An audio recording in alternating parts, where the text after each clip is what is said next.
Did I leave them? I did too, didn't I? No, I didn't. I left that though. Ugh.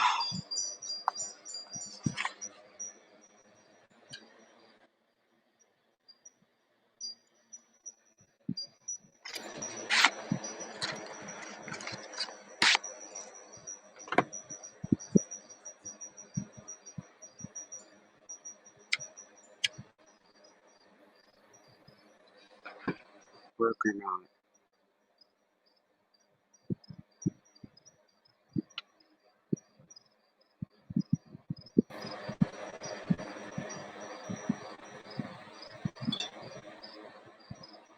Come on.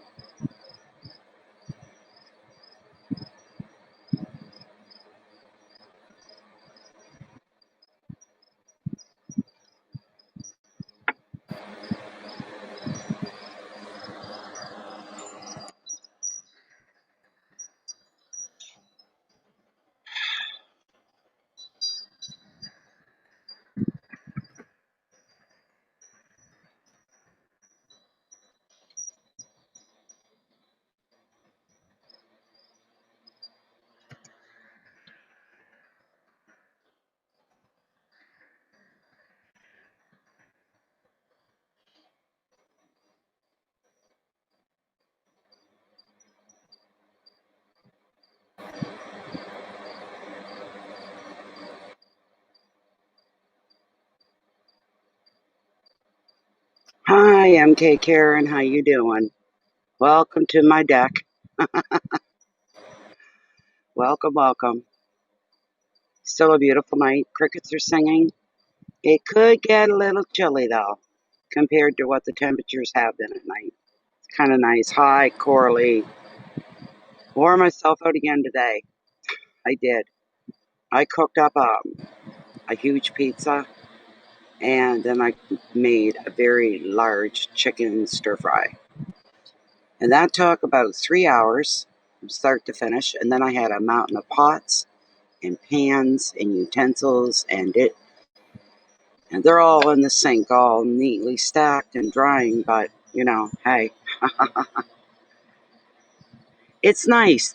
I've got my little desktop fan here going, but I may shut that off after a bit. There's a breeze. Temperatures are dropping right now. Unless you're on the metric system, you wouldn't understand the temperatures. But I can give you a Fahrenheit too. I'm bringing up my Environment Canada page. Gives me the current temperature. We are at 18 Celsius. Tendency for the barometric pressures falling. Humidity is 72%, so not too bad. It's been worse. Winds are southwest at 13, gusts are 27. That's the metric system. Now in the Fahrenheit system, we're at 64 Fahrenheit. And the barometer, yes, the tendency is falling. Humidity, 72%. And the winds are out of the southwest at 8, and gusts are 17 miles per hour. So that's what the weather is here right now.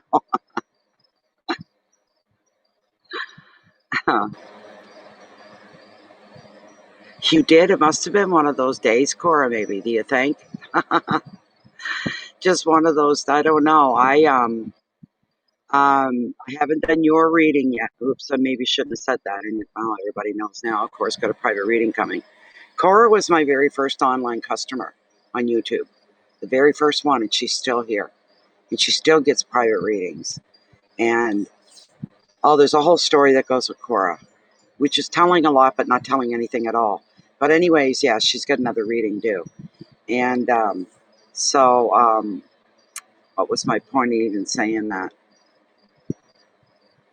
Doing the mini readings because I have to, and for more than one reason I have to.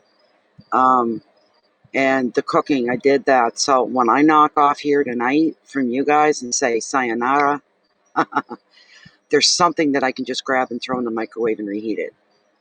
Because I'll be starving. I starve after I read. It's horrible. Like I'm just like in my, and I gotta. You know what? Here's a little story since we're not really doing anything at the moment. Hello, Davy Andy. Hello.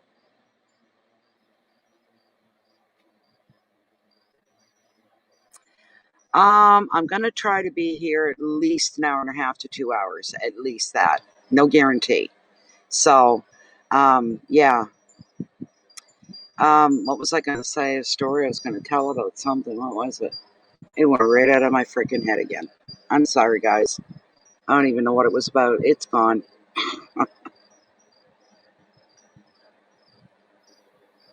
Talking about food, talking about getting hungry, doing readings, trying to backtrack here.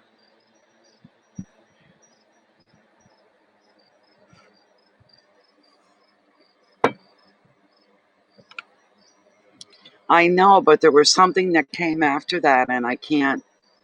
Oh, now I know.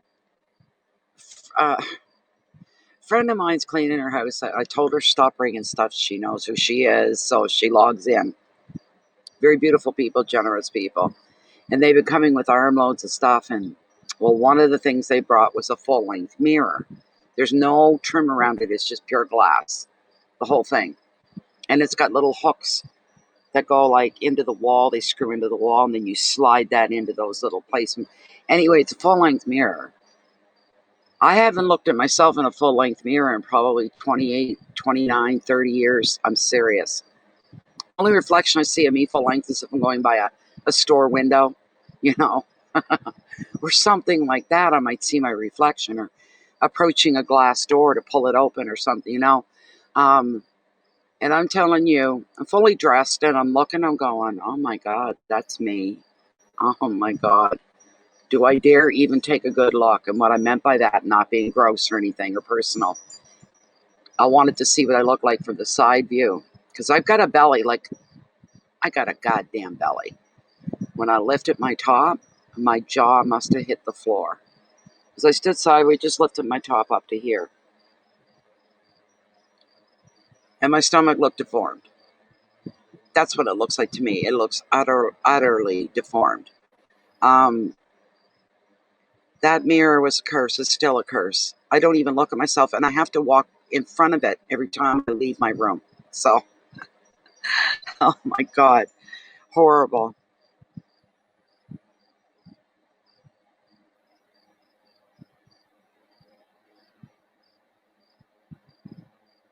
I don't know. I didn't receive anything, MK.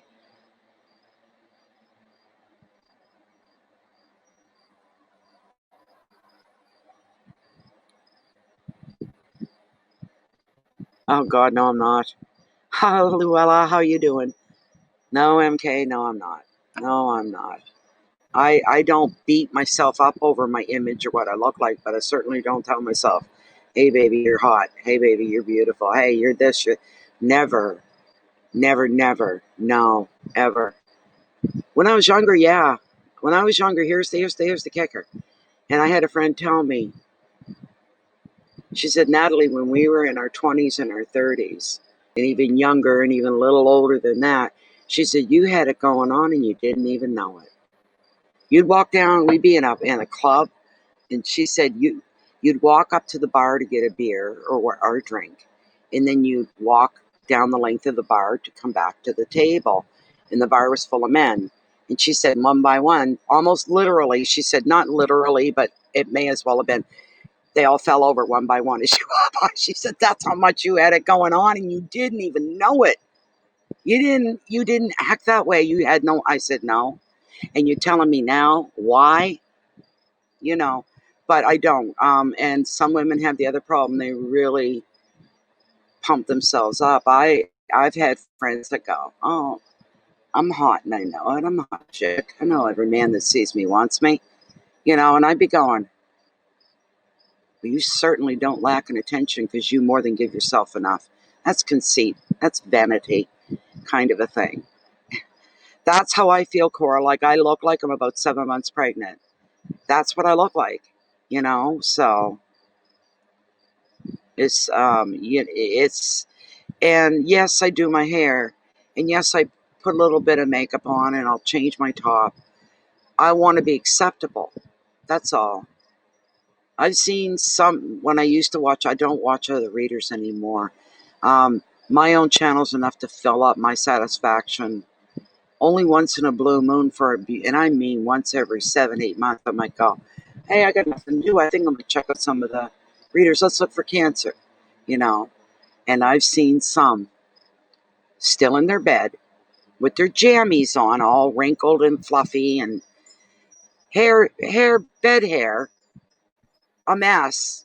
Didn't even, and they're doing, and I'm going, oh my God, try to be fucking professional. At least try. Come on. You know, I could never take a reader like that seriously. Boom, I shut her down. I move on to the next one. So, you know, okay, we've got, and yes, MK, here, I'm going to give you my email. Well, no, look below the heading in the description box. My email is in there. Okay, just say reading. Just send it, title it reading. I'll send you the form back again, the list, so that you can go over it again so you know what you're getting. Okay, so just grab my email out of there. Where are we? PayPal. There's a list here somewhere. No, I don't like conceitedness. I don't like vanity.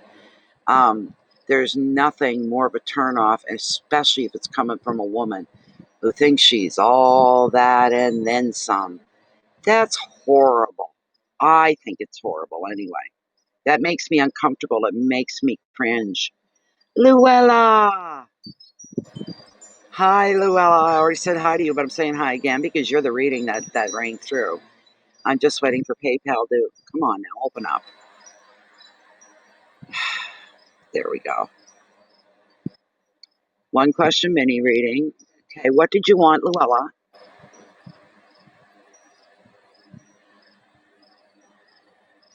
Hi, Mary Jane. Welcome back. We're talking about vanity and conceitedness in women. We've got this conversation going on, and I'm enjoying it a lot because I'm not, as I was saying, you see me, I do my hair and make sure I'm fresh, clean, and presentable.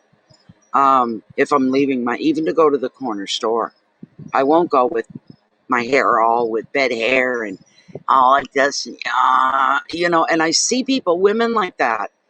And then you've got the other side where I've heard women say, one woman in particular, she said, I'm hot. I know I'm hot. And I know that every man that lays their eyes on me wants me. What do you say? Other than more, what do you do other than grabbing her by the top of the hair or head and bitch slapping her a couple times? Get the hell out of yourself. Snap the hell out of it, kind of a thing. So here we go, Luella. Okay. Okay, Luella's first up here. Oh, she's talking about me. Luella, I need your question. Question. She might be lagging a little bit. I don't know.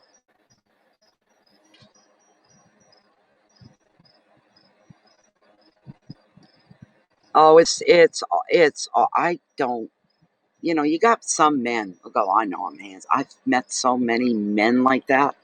I am not lying. And they'll say, I'm hot. I'm a pretty handsome dude. I can get the ladies when I want to get them. And I'm sitting there thinking, whoever convinced you that you were all that? They lied to you. Because guess what? This is one you ain't. And just because you said that, it doubles it. You're not getting anywhere near me. Freak the hell off. Kind of thing. Oh, can you hear them, Mary Jane? Aren't they nice? I don't know. I don't think I need my fan on. I'm going to turn that off. I hope. Well, if I get hot, I can put it back on. But listen,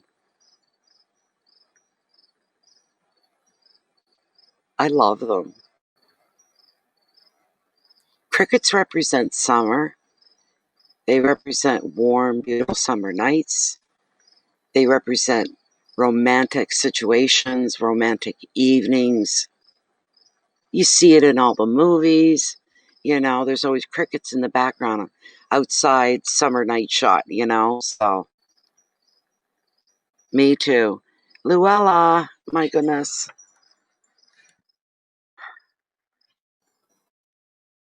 I don't know if she did, if she missed it.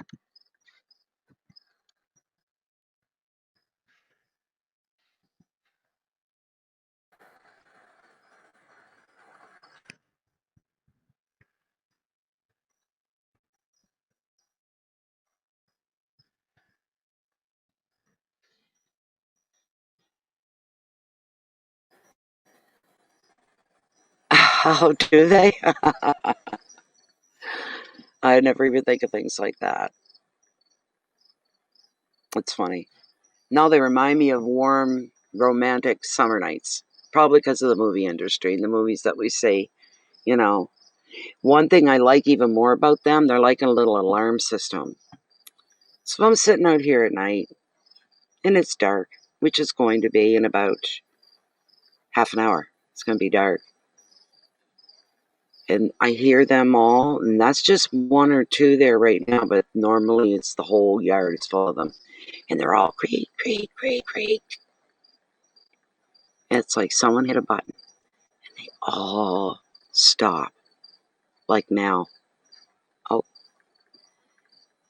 that always indicates something is moving. Something is moving around them. So there's an animal or a human, but something is moving to the point where they freeze.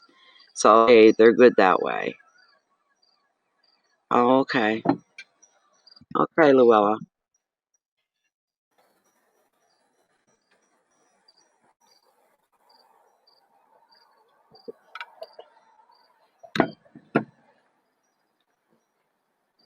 I'm going to put a smudge up. I haven't done that yet. You hear that buzz, buzz, buzz? Get your feet in for the night. That's the hummingbirds. They sound like big bumblebees. Well, let's get a nice little smudge up here this evening. Thank you once again, Cora, for the sage. Gosh, that smells good when you haven't smelled it for a day, because I take a day break here and there, and I don't burn any. And then you smell it. It's an acquired smell to like. That's for sure.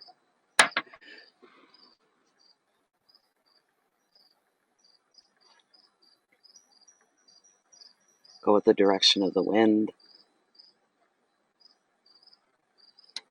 And I didn't unbox my cards, but I'm going to right now. I'll get the cards all cleansed as well. I thank Spirit for the gift of the sage and Cora and Jennifer. It was a beautiful gift. Where am I going to put my boxes? Over there. Over there. Cards, get over there. I forgot about unboxing my cards. You hear the seagulls? I love them as much as the crickets, because even if I'm having a rotten moment, a bad day, a bad mood, anything, and I hear them outside my windows, it reminds me of where the hell I live and where I'm at. Everything comes to a break right there, and I just stop and I stay in the moment. And I'll drop what I'm doing and I'll look out the windows, or I'll walk out on the deck or go down. I'm on the Bay of Fundy. Massive body of water. Massive and beautiful. All right, here we go. You guys are going to be buggers tonight, eh? Come on now. Sometimes sages can be stubborn. They say the less sage you put up, the less you need it, the better your life is in that moment.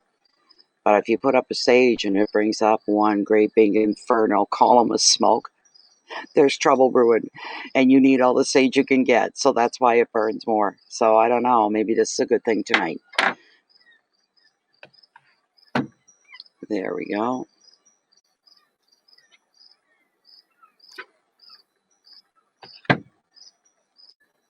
That tide, I think, is sliding out. And if it is, or coming in even, It's bringing in some kind of food source like little crabs and stuff like that for the seagulls. That's why they call. That's why they get excited. My selenite. And to share it a little bit with the world.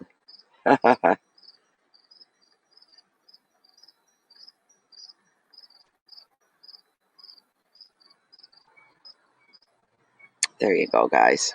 All right. Find somewhere to put it. Okay. There we are. That's good. Okay, Luella, your question. My Piscean just left after a couple of great days. Should I give up on my hopes for us both to be on the same page, such as a relationship, or am I just dreaming of us together? Whoa. Okay. Right. I'm going to try to not bang these cards around on this glass here. Yeah, that's better. That's better than, yeah. All right. Whoa, Luella. The very fact, my dear friend, that you're asking such a question says a lot about where you are with this person. It says a lot. You know what it says right off? I don't know if I'm in a relationship with them, a serious one-on-one, or not. I have no idea. You should. You're supposed to, right? That's interesting. Doesn't indicate anything other than it just says loud and clear, you have no idea, which means there's still a lot of growing to do between you and this other person. There's a lot of growing that needs to be done. And I don't mean growing up. I mean growing together. The relationship growing. Time going by. Time invested. There needs to be more of that.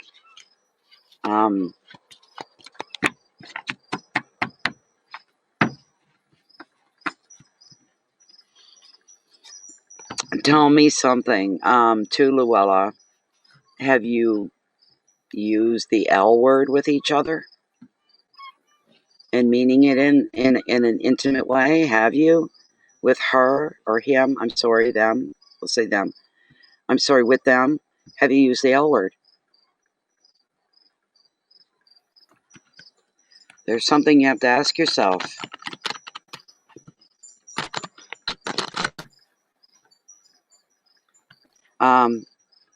If the other person used it towards you, then you're not believing it, and that's why you're asking. Doesn't mean they didn't say it.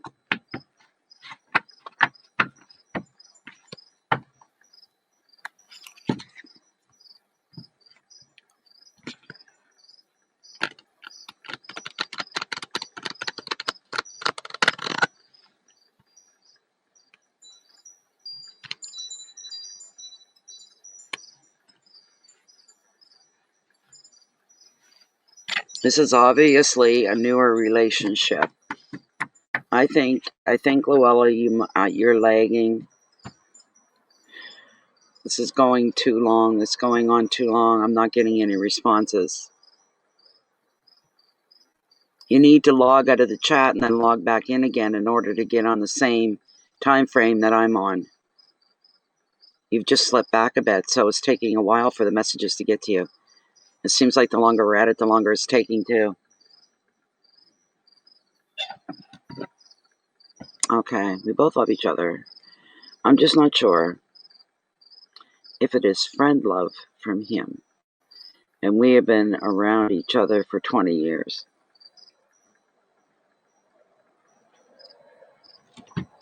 Well, you know the part you said about wishful thinking?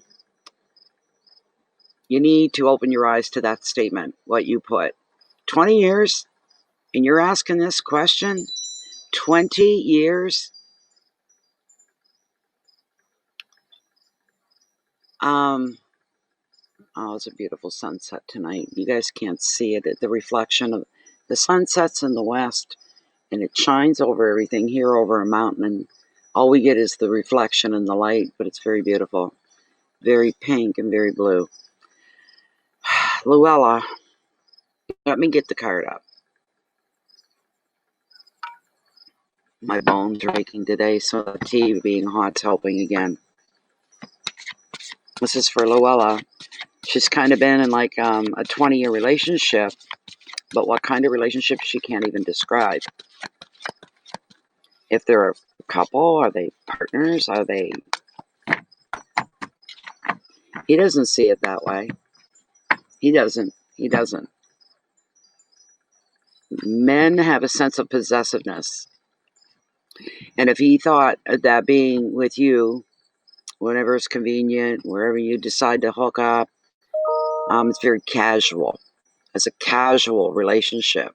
If he had any long-term plans and was realistic, he should be moving in for the kill, if you know what I mean. Claiming you as his own before somebody else does. Or have maybe he been left to think that this is what you're doing. You just leave yourself open and available, and that you like your life the way it is. He likes his the way it is, probably thinks you like yours the way it is.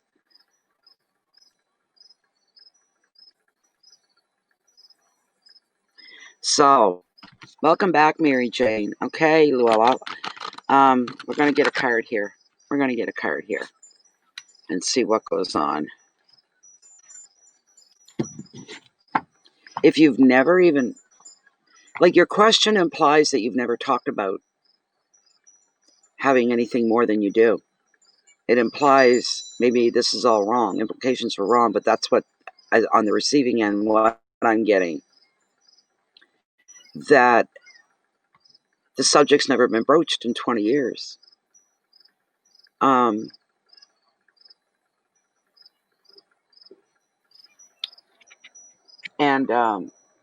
What do I hear? Excuse me. What do I hear? Where you at, Bear? Bear? He couldn't have got out. But where did he go?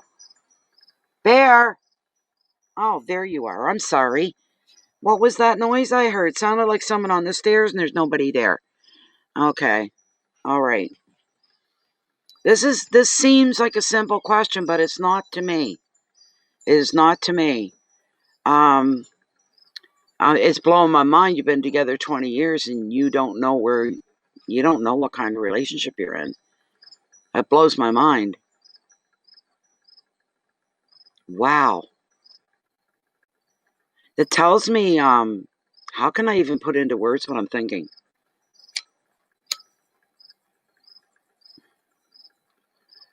That puts... It's almost like you guys seen each other when you could see each other, you enjoy each other, you love each other, blah, blah, blah, blah. But nobody took. Nobody took. No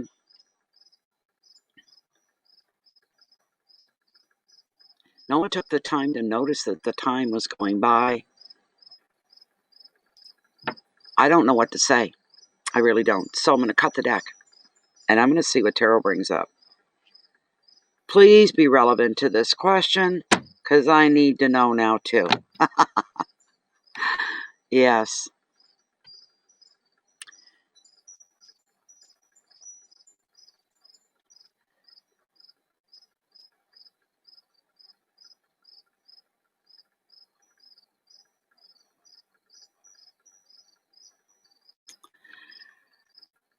Oh my God, why did this come up? What's the next one?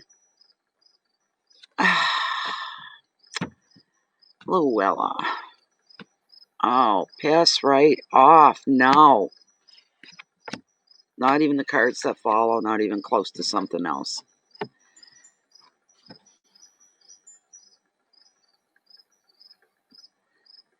Is there something else going on in your life right now, or that's been going on around you right now, that when it comes to the front of your consciousness, that it brings you overwhelming sadness? You got the Five of Cups.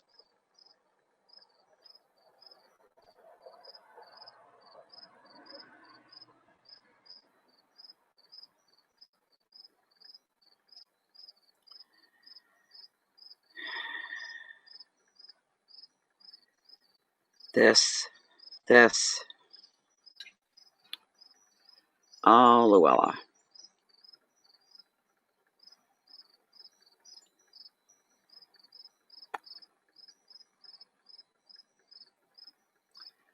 I am at a complete loss here. I'm never at a loss, and I'm at a loss.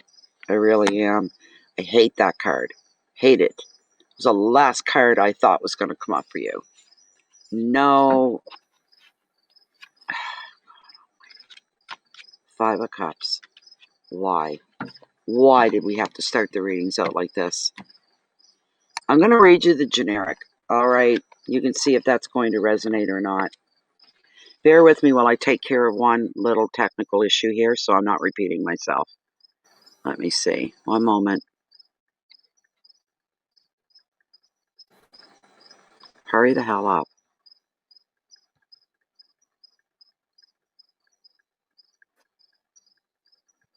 What on earth, for heaven's sakes? It's not what I said. Now do what I said. I yell at the computer all the time. Geez, it pisses me off. Okay, where is it? There we go. Open that up.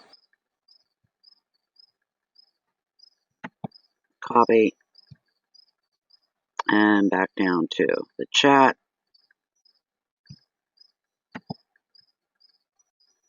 And paste. If you're anywhere on the planet, you use PayPal. I don't care if in the middle of the Borneo forest, you're going through satellite. If you can get PayPal, you can get this, then it'll work. If you are within Canada, which is my country of residence,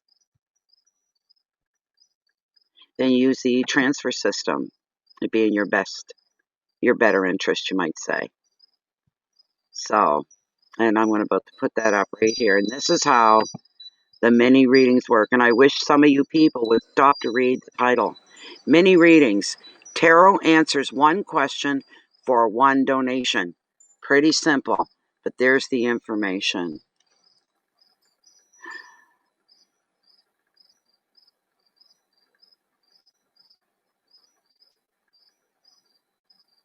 Okay.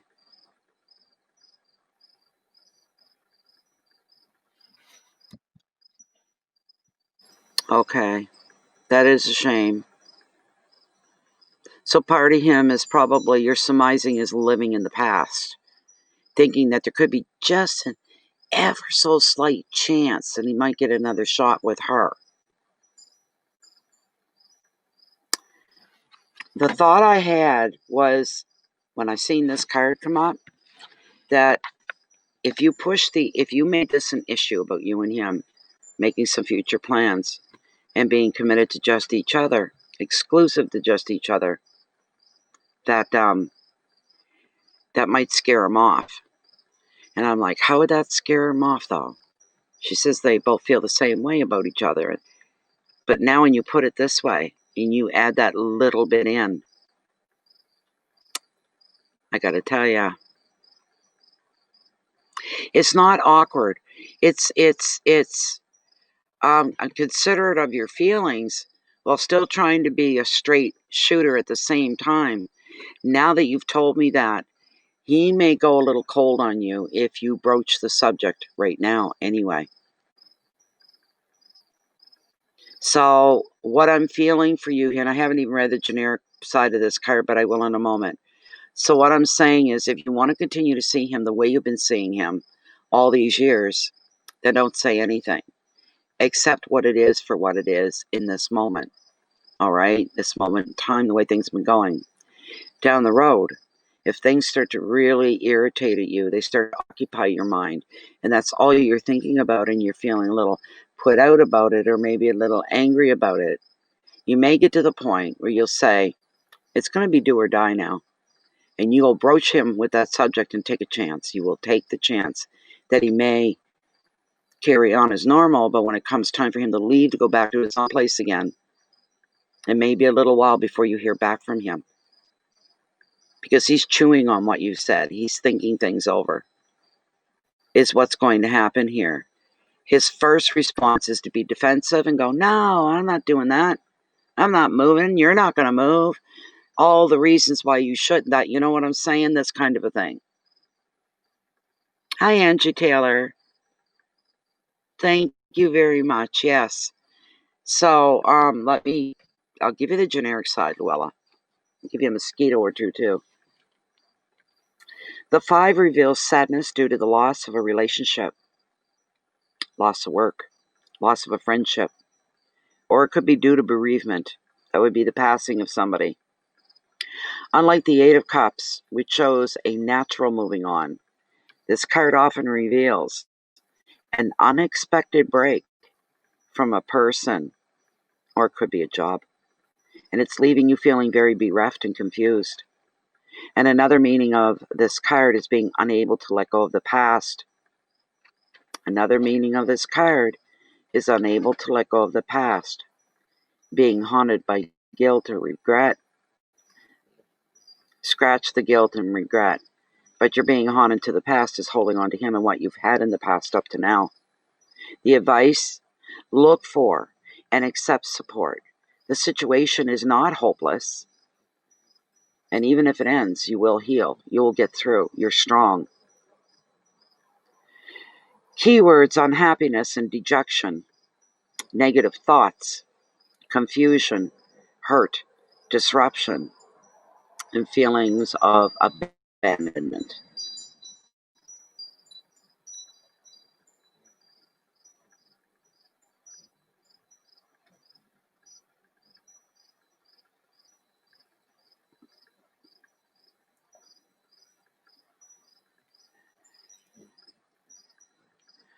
Well, it's a gamble for you, Luella.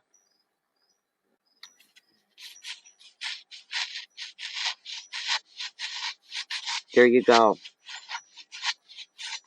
And you have to make that really clear to him. That may, because I see him pulling back a little bit temporarily. I do see him pulling back a bit temporarily. So that tells me that you're going to broach the subject with him. You're going to bring it up. You're going to tell him everything you've said here, about how you're worth more than that. You don't need a friend with benefits. You know, that's not what you're looking for. It's working for him. It's working for him. Maybe he has to lose what he has before he realizes what he has.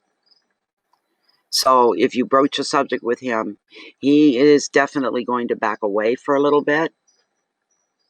He's not going to be gone forever. And he's at an age he can't just women hop left, right, and center. He has established something with you. There's a history with you. There's,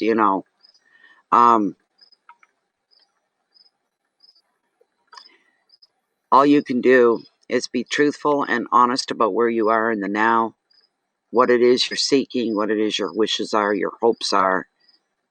It's all you can do is put it out there and make it clear. I'm not settling for any less. I'm not settling for any less. I'm not.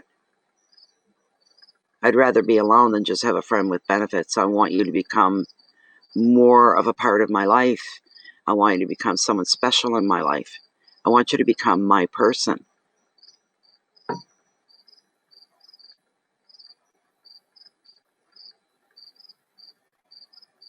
That's very confusing. That's very... Hi, Carmen. How are you? Isn't that something now? You're going to have to get firm if that's what you want, if that's what you're looking for. I mean, the bottom line is either you're okay and you can live with the way things are, or you want more. There's no halfway, there's no in between. He either has to meet you or turn his back and go the other way. He's got to do either one. You never get... The fact that he sees you guys together doing this forever is a little something. I'm sure he's referring to, yeah, the way we're going on now, oh yeah, we'll do this till the day we're done. Maybe that's what he means. Maybe that's where he's coming from. And you're like, no, no, no, no, no. I want something more traditional. More of a relationship, sharing our lives together. You're there and I'm here. How can we share our lives? We can't do it that way. Very limited.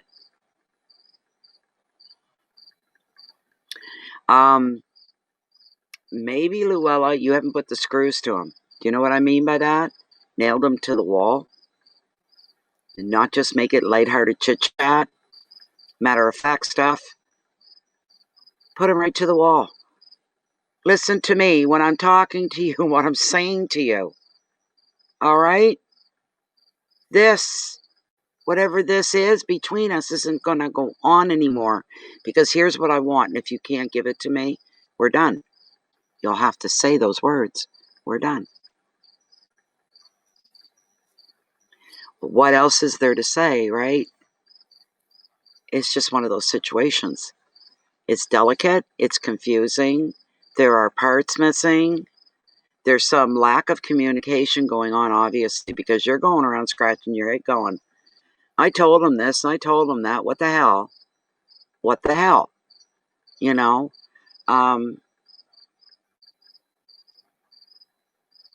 You're going to have to play the heavy-handed side, is what you're going to have to do. That's what I'm saying for you. You're going to have to play the heavy-handed side. Hold on. Just a minute. Let me get Lilith here, okay? I was going to get a placemat for tonight, wasn't I? And I didn't do it.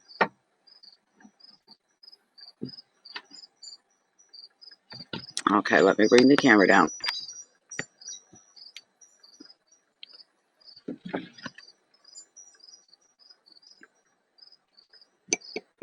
Okay. We're still within the one-card parameters of Luella's one-card reading about her special friend. They have a semi-relationship going on intimately. She's wanting to move on. Should she bring the subject up and bring it up hard to him? Should she bring the subject of a traditional relationship, which is what she wants, should she bring it up to him? The man in question, should she bring it up to him? Come on, Lilith. Come on, Lilith. Kicking a bit stronger, please. You're weak. Come on.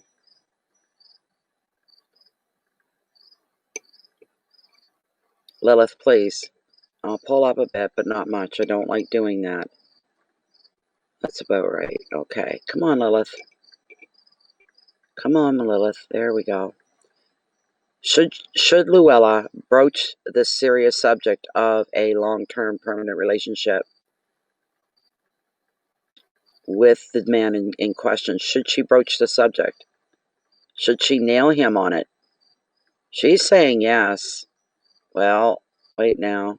No. No. Does he want a long-term relationship, normal relationship with her as well?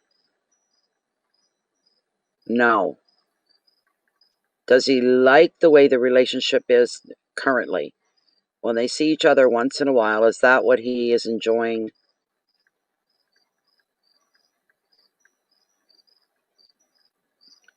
This is real wishy-washy. Are they ever going to have a serious long-term relationship? Is that ever going to be? Lilith.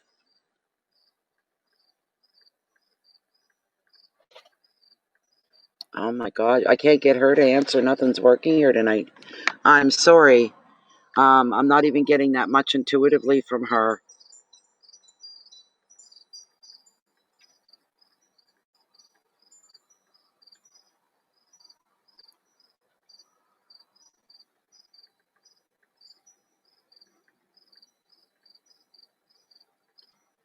That is strange.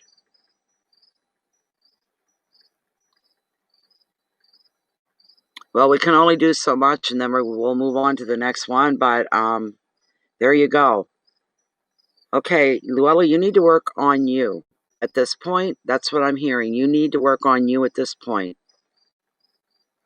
You got to the point last week of saying that he traveled to you and made a huge effort.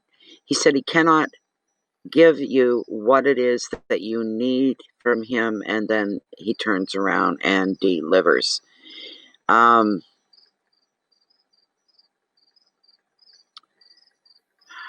Just a second. Readings take as long as they take, right? Have a time limit. I don't. Just one moment. You need to work on yourself then. There's mixed messages going on here. Like you said, he 1 minute will tell you, I can't give you what you want, and then he delivers. What does that mean? He delivers. He's not still with you. He left. He went home. I think you got some internal work to do when it comes to him. You got to be more direct. And don't settle for anything less than a direct response, a direct answer. Do you know what I mean? Not this willy-nilly stuff. Well, I kind of get what he means. I kind of get what she means. We're kind of. You don't stop with that. You have to definitely be one way or the other.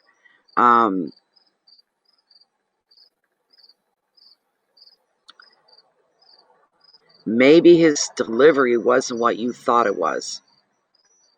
Maybe that's it. He could have felt like, well, it's the same old, same old. I'll go see her. We'll spend some time together and she'll feel okay again, reassured. But I can't give you what you want. Not to the fullest. I can give you some, but not to the fullest, kind of a thing. So that's all I can say. Maybe you need to examine your own responses to him. You've known him long enough, you know how to work it, kind of a thing.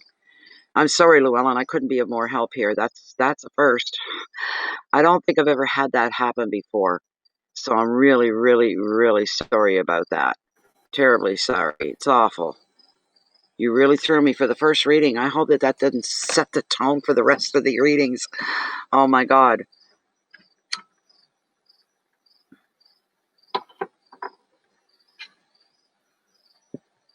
Okay, PayPal's going to start doing its thing here. Let's see.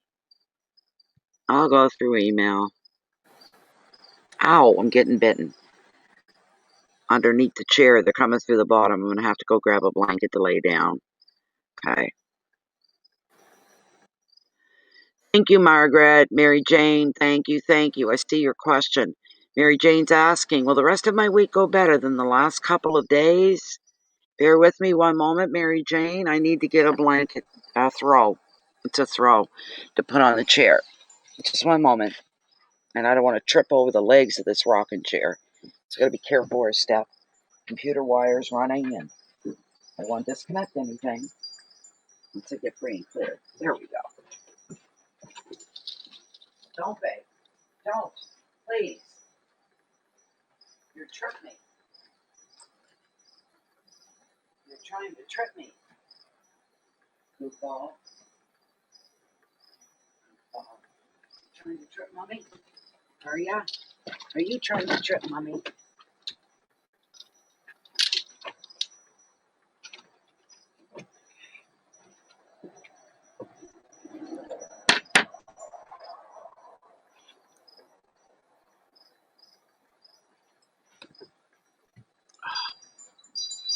Gotta cover these parts because the holes are so small and they will chew right through them to get to you.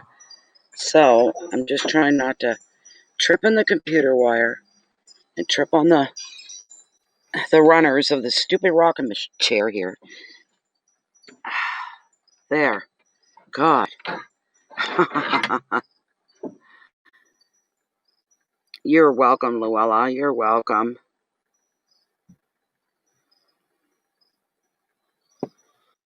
Here we go again. Come on. Bear, stop it. I got everybody at me. All right. People like Lorinda, listen up. Read the title of the stream when you come into any room. All right? Mini readings. Tarot answers one question for one donation. That word is there. If you're in Canada, use the e-transfer system, all right? And if you're in the US, if you're in the Yukon, no. No.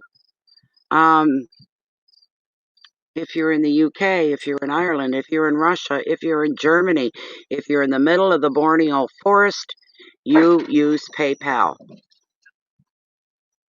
Hey!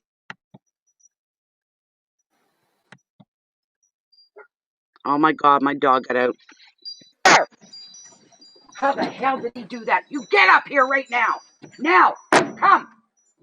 Come! Bear! Now! Bear!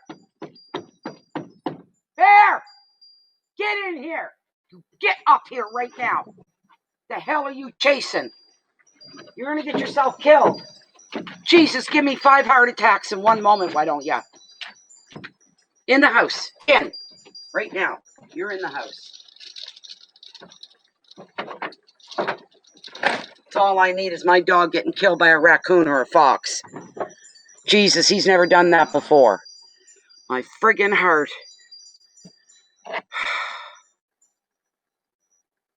I'm sorry.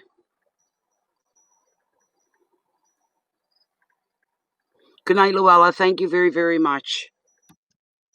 And there's the link for PayPal, no matter where you're at on the planet. And you don't have to be a member of PayPal to use it. To send money? No. It's a one-time thing. PayPal knows that. And you fill that all out when you do it.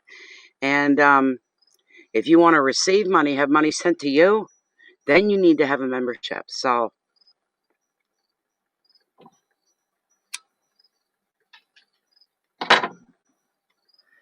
or you're willing to move on to another live stream or another, well, that's what it would be.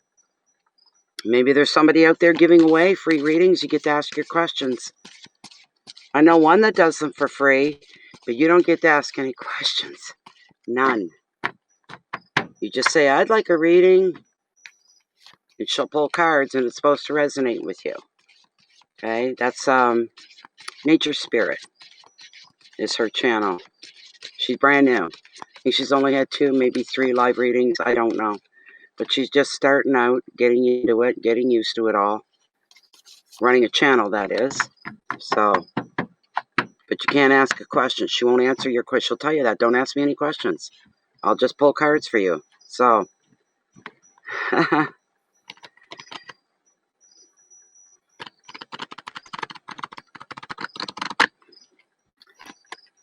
sorry, Davian. What I just said goes for everybody. Read the title of the stream when you come in. Read it carefully, what it says. You can't just come in and start asking questions. It doesn't work that way. So, you don't have to right now, Mary Jane. You already paid me here. Jeez, you've already given a donation and asked your question. I wasn't really speaking to you. I wasn't even thinking you. There's a few new people in chat here that needed to hear that. They're coming in thinking, oh, I'm just going to shoot off a question and I'm going to get cards shuffled for me and I'm going to get answers. No, it's not the way it works here. I've been at this too long. I'd love to just be kicking back and watching movies and stuff like that, or having company, you know. But there's a call here, and I know which nights to go and which nights not to. It's the same with the private readings. The moment has to be right when I read for you in a private reading, you know. So, okay, I'm going to cut right here. The next couple of days going to be any better. For the rest of the week, what was it? Is the rest of the week going to be better than the last couple of days? I think was your question. Well, I had it up. Where did it go? Let me see. Will the rest of my week go better than the last couple of days? Asks Mary Jane. I'm going to cut the deck right here for you, Mary Jane. Let's see what we've got. Nice. Well, you know, Mary Jane, have you subscribed to Nature's channel so that you get the notifications? Just look up Nature Spirit. Anything she's done will probably pop up. A couple other readings that she's done will and I'm sure if you click on one of them, in there somewhere at the top where the video is, you'll be able to subscribe to her channel and click the notifications bell for her as well. She's a lovely person. She's a lovely person. All right, here's what we got, Mary Jane. We've got the Justice card. and balance. That's a good thing. That's a good sign for you. That's a really, really good sign for you. Yes, things are going to get a little bit better. Things about, let's see,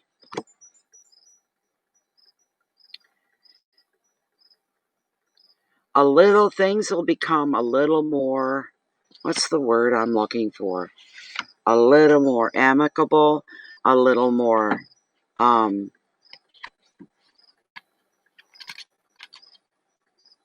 I can never find the words I'm looking for. That's old age. I swear it is. I swear.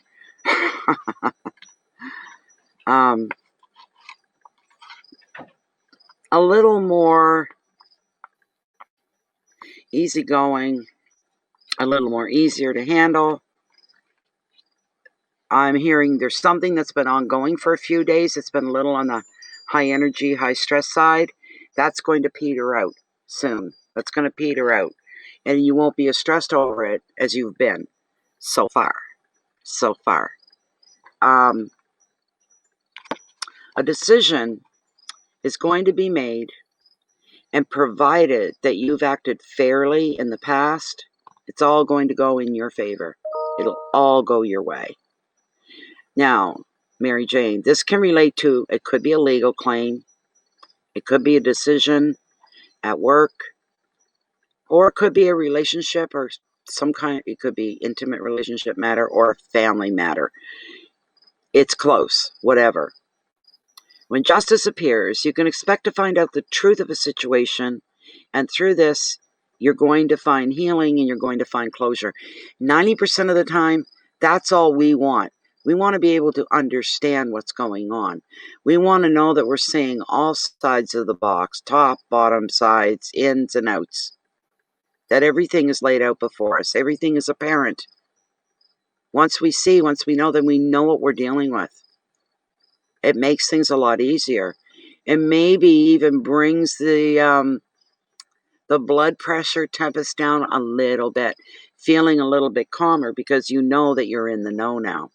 That you've got everything in front of you that you needed to know about. No more second guessing and no more questioning, right? This card can also reveal that you may need to make a decision. You could be weighing up your options to find a fair and balanced way forward. True justice is restorative. This card can sometimes also suggest you're going to end up feeling very vindicated, wonderful, and very stronger within yourself. And another meaning is that your spirit guides and your angels are supporting you on your life's path. That's always good to know, that reassurance that you're not truly alone. But you're going to be vindicated. And whatever's going on that's upset you, you're coming out on the right. You're coming out feeling justified, vindicated. The advice, here's what you do. You take a practical approach. If you need to make a decision, go with what is realistic rather than idealistic. The solution doesn't need to be perfect. It just needs to be workable. If a decision that affects you is made by others, just accept that it is the best that they can do at this time and try to not take it too personally. Okay? Keywords are calm, decisions, integrity, truth, legal issues, support, and vindication. You did. Okay, well, hey, there you go. There you go. What did she say about a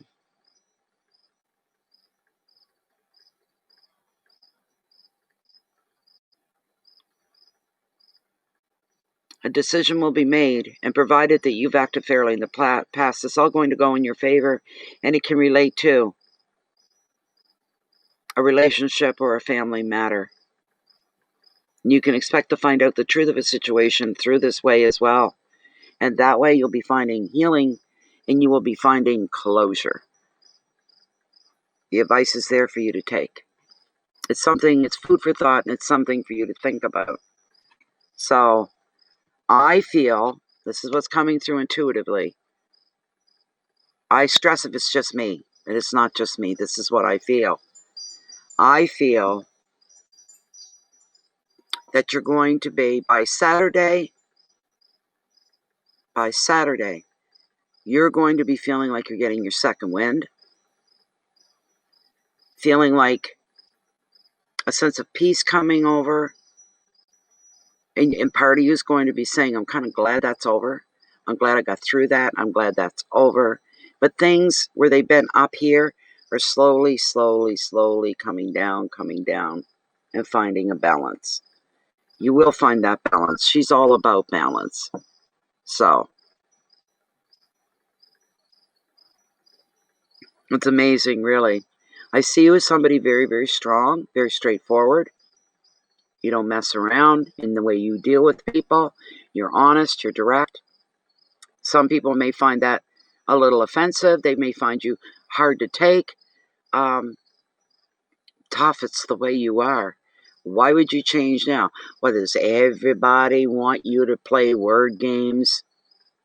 To not really say what you're thinking and feeling? You can do that. If people love you, they may not like what you always say, but they're still going to love you. And if they don't, boys, they had you up on a high pedestal and you took a great fall just for being normal. Just for being normal. For being human, you might say. You're welcome, Mary Jane. You're welcome. I'm also feeling whatever you need to do is going to be done, because it needs to be done. It has to be done. You have to do these things, and you know it. And I'm picking up on that as well. And you will follow through. You go with how you feel and what you think, but you will follow through. If you are so pushed to be that way, nothing will stop you. So, life is getting short. Wait till you hit 60. You want to talk about life mess with your head. When you hit 60, I gotta tell you, everything's, I don't know, for me, it's made all the changes in the world. Everything seems different now. Everything seems more vital. Everything seems too slow. You want to speed things up. Are you 64? I'm 61 this year.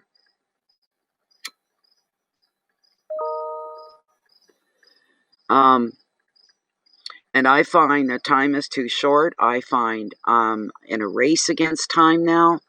I find when you turn 60, you realize fully you're not immortal. That means a lot. And a lot of people die between the ages of 60 and 80. And you say to yourself, when's my number coming up? What's going on? What do I want to do? What do I want to accomplish? Where do I want to be? Who do I want to be? At 64, at 61, right? And at 64, if you put the run to somebody, it must have been over something quite serious. Most people in their 60s hold on to who they have because they know, well, who else is out there for me? If I break up with this person, I'll be alone for every day for the rest of my life. That's how they think, right? I don't go through that because I remain alone, and I like it that way. Yes, it really, really, really, really is. It really, really is. You're right. Nobody prepares you for that. I try to take every opportunity I can to talk about it so that other women and men know when you hit 60, boys, things change overnight like that. They just do. Your outlook on life, your view on life, your view on existence, all of that, your view on end days, all of these things, you realize, oh my God, most people are gone by the time they're 80. Are they not? I don't know. That's what I think. And I'm 61 now. I'm not that far from 80. And every freaking year, since I turned 19, I noticed it. And every year I say it since I've been 19. I hit 19 and the next year just went boom. The year after that, boom, boom, boom, boom. And it's like the years get shorter. They go by faster. Every year gets quicker. Maybe it's just me. I don't know. But I don't like it. You was accused of banging the hired help. Are you kidding me? Oh my God. Mary Jane, you must found some humor in that, right? Good God. It's too funny. That to me strikes a funny chord in me. Like, I know it's serious. Um, but the person you're with must be highly insecure. To think that was one thing, but come right out and say it and accuse you in your face of such ridiculousness. No, you know, my goodness, that's incredible. That's just incredible. I see I got 2 more readings here.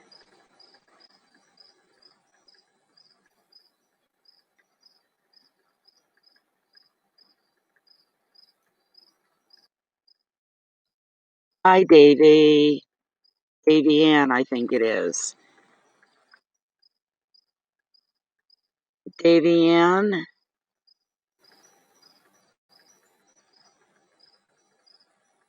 Oh my God.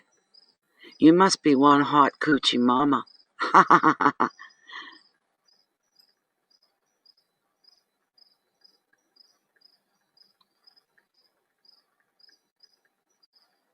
Oh, that happens a lot too, Davy Ann. It really, really, really does. It really does. Go ahead with your question, Davy Ann. But yeah, that happens. You get scatterbrained. I scare myself sometimes. I'm like, I just had that thing. Like the big joke about you get up, you climb upstairs to the upstairs part, you go into a room and you get there and you have no idea why you're there. Yeah, it goes even beyond that. It's not funny anymore. It gets kind of scary, you know? Did I leave something on? Did I leave something running? Why isn't it where I left it? And you say, and then you look and you look and you search and you can't find it. And you can't, hours go by and you're still looking. And then finally you find it.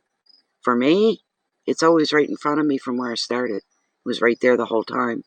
I just didn't see it. This shit happens a lot. A lot.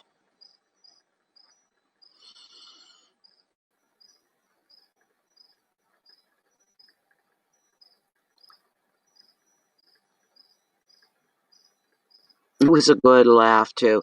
Hey, I'm one of the lucky ones. I go and get my hair done. I'm going to get it done again on the 25th. But you see, when my hair is clean, there's no roots. I didn't grow any roots. I have not colored my hair since last summer. Ha! Last summer's the last time I had my hair done. Um, and they do it this color, the same color.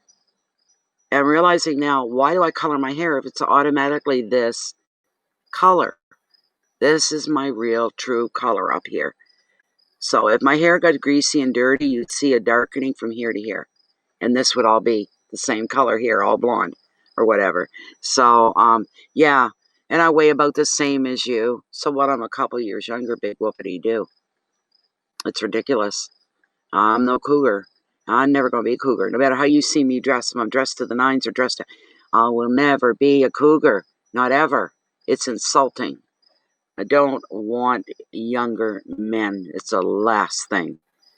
The last thing I want. So if somebody accused me of something like that, of somebody that's half my age, I don't know how I would take that. The ludicrousness of it all is something else, Mary Jane. It really is.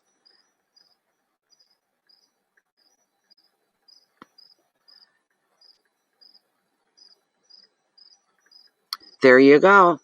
Mine is when I go in and get it colored, I would tell them, you got a banana and you've got the yellow peel on the banana.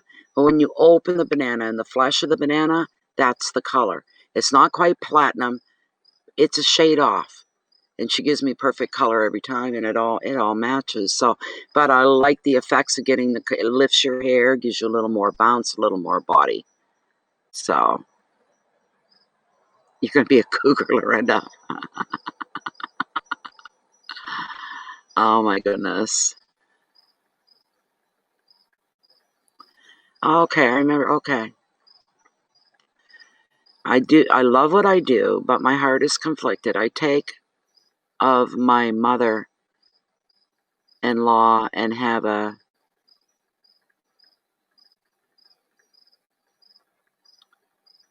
10U. I'm not sure what that means.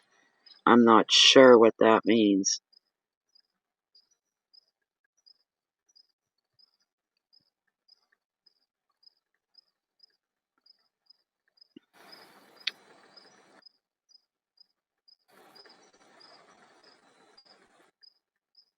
I'm scrolling back here to find the full question, and okay, here we go. I supervise staff and see clients. Should I switch jobs? It's a lot of stress, plus I take care of my mother-in-law. Okay, so you're wondering, should you switch from the job of supervising and having clients? All right. Okay. All right. Here we go. Where's my... There we go. Okay, Anne. Let's see, Annie. Here we go. This question is for Annie. And she's saying her job consists of supervising staff, and she has her own clients as well. Plus, she looks after her mother-in-law. She's got quite the heavy load that she's carrying of responsibility. The job is providing and taking probably more time than anything. Should she be switching jobs? Should she try somewhere else? Or should she stay where she is?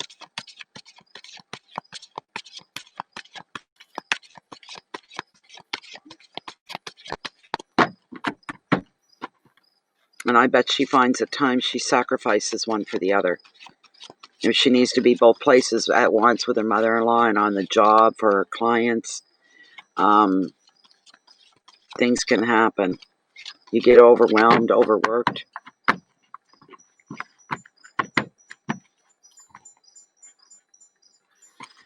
Should Annie stay in the job she's in, or should she switch jobs? Should she switch to another job?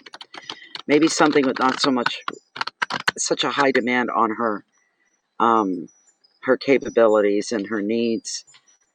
Something that isn't going to demand as much. It'll free up more time for maybe her mother-in-law.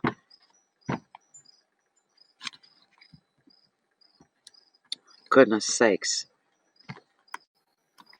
Truth is stranger than fiction, Mary Jane. I wanted to say that to you too. God.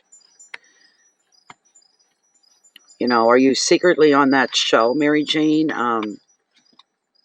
Housewives of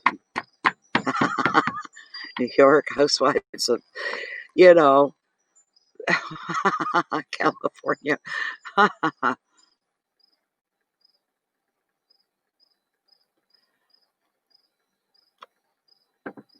Okay, yeah, all right. I'm going to run you through.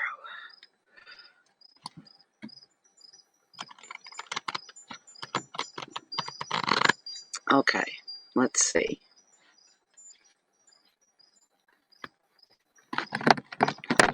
My cards are just going into a big mess. Okay, I get your point. Now stop.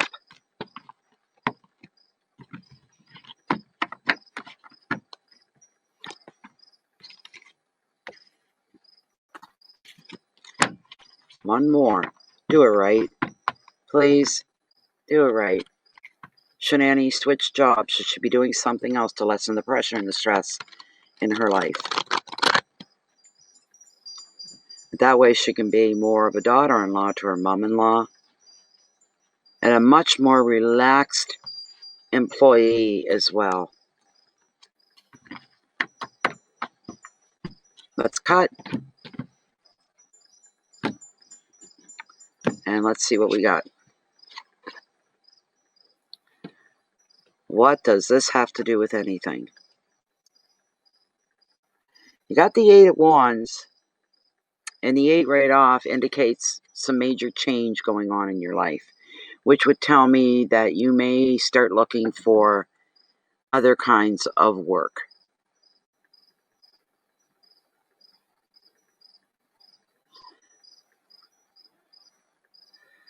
I know, Mary Jane. And I'm paying attention. Believe me, I'm concentrating, Annie. It's just that Mary Jane and I got this talk going on. And oh my. 8 of Wands tells me you're going to be making a choice, a decision about making a big change in your life.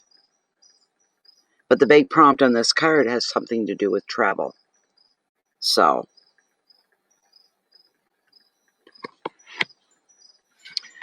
I'm going to pull out the generic side and then we'll talk. Oh, I need another drink of my tea. You know, if it gets cool enough, temperatures drop and it gets cool enough, we won't hear the crickets. They'll shut right up. They don't like the coolness.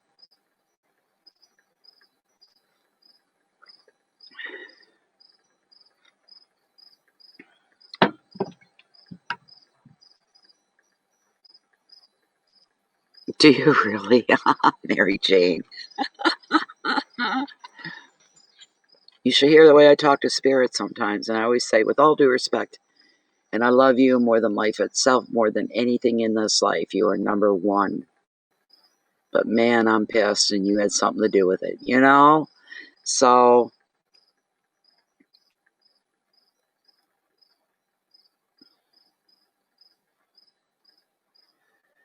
Annie, with this 8, all aspects of your life, all right, from love to family, work to creative projects, are all going to speed up under the influence of this 8. Delays are done with, as our decisions are made. Words are going to turn into actions. Projects and travel plans are going to fire up. And you will find yourself fielding a lot more emails, social engagements, and meetings than ever before. Sorry. This is going to be, though, for you, a very exciting time. It may leave you feeling a little overwhelmed and a little bewildered, but it's going to be a very exciting time when everything seems to happen at once and you're going to feel like you're in constant demand. So I know you feel already pressured, but this is going to be a good pressure, is what it's going to be for you. Mary Jane. You know what you need to do right now? Go do that and then come back. I know what you need to do right now. But Annie, you are going to feel in some ways more busier, more piled on, more stuff on your plate.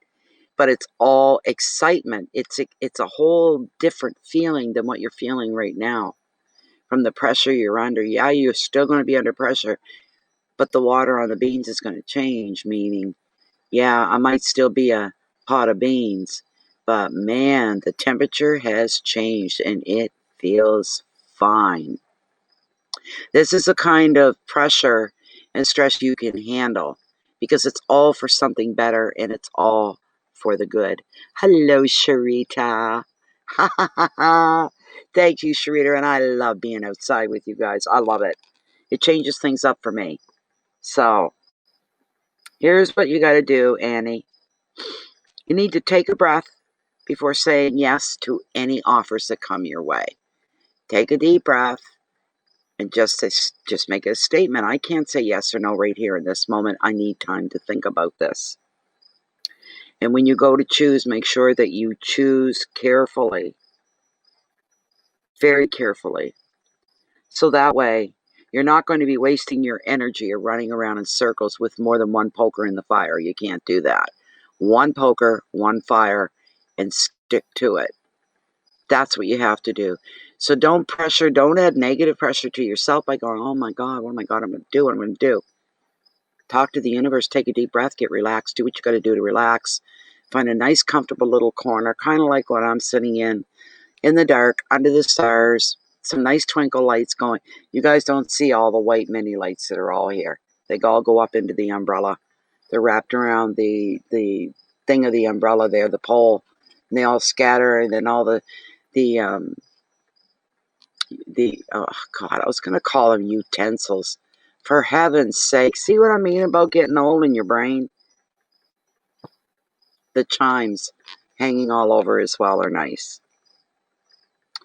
But take your time, and nobody can put any weight on you for that, and you need to take your time to make the right choice so you know you're doing the right thing. You'll feel it in here. Communication, speed, news, motivation, action, excitement, and movement goes with this card. So, good evening, Lachey. How you doing? Hi, CC Strixlover. How you doing? So, things are going to change. I would say, yeah, start looking for another job, and that's probably when things are going to turn for the better for you.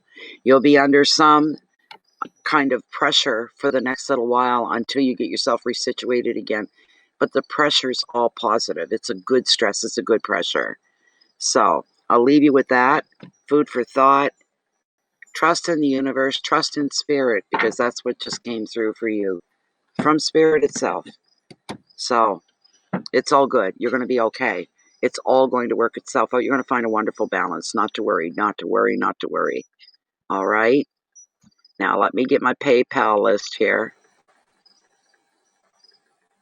And wait for that to come up. It's just going to be a moment.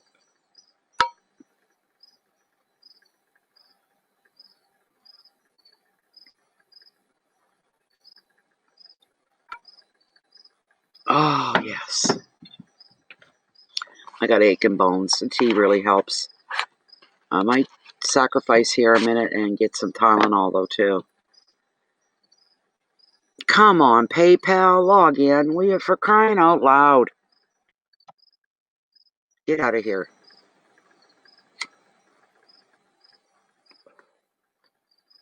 Smoke machine. Oh, my God.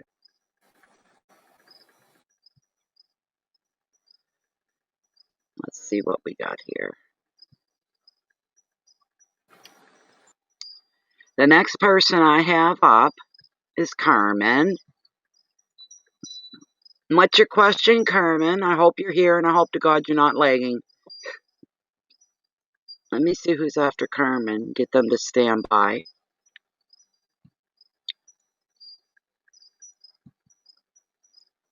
Oh, nice. Lorenda, you're after Carmen, so you're just one person away now. Thank you for your donation of 1111. That's pretty cool.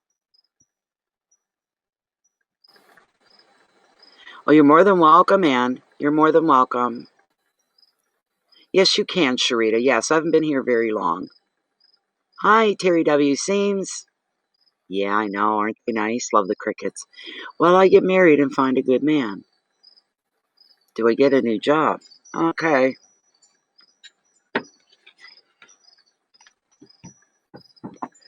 That's a lonely cricket calling for a mate. That's why they call. It's just like the fireflies. They blink off and on. They're searching for a mate. That's their way of calling for a mate.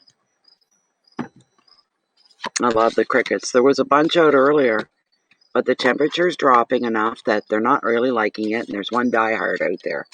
Okay, two diehards.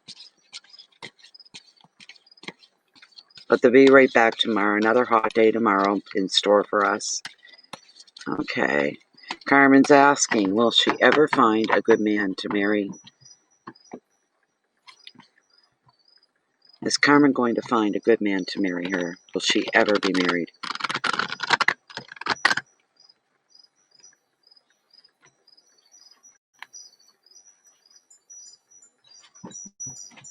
Must have a little humidity in the air.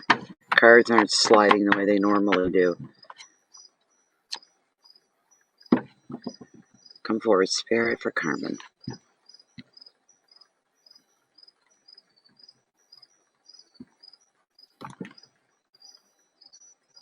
You're welcome, Annie. Thank you. Thank you very much for being here and being part of this. You're appreciated. Truly you are. I'm not just saying that. Universe knows I never lie. I don't lie because the universe is watching and sees everything. So when I say to you, thank you, I mean it. And I appreciate you being here. It's truly meant. Thank you so much. Hope to see you back again. You can let me know as well. Let us all know. When you get a new job, when the stress starts to soften and the loads get lighter, easier. This is for Carmen. I'm going to cut right here, Carmen. This Carmen going to find a good man and be able to get married someday?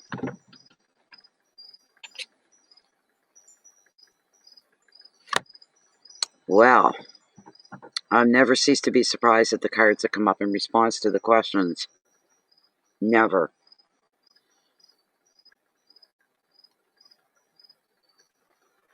Thank you, Dan. Have a good evening. Okay, Carmen. The card I pulled for you is Ten of Swords, which you probably know by now, after all the readings, that tens are all about endings of some sort in tarot. Excuse me. Maybe the card is even signifying this is coming into the end of being single, which can very well happen. That's what it could imply, that your days of being single are going to be done, which only can mean one thing, that you won't be single for very much longer. You will find somebody that does interest you in the marriage department, you might say. Let me get the generic side out.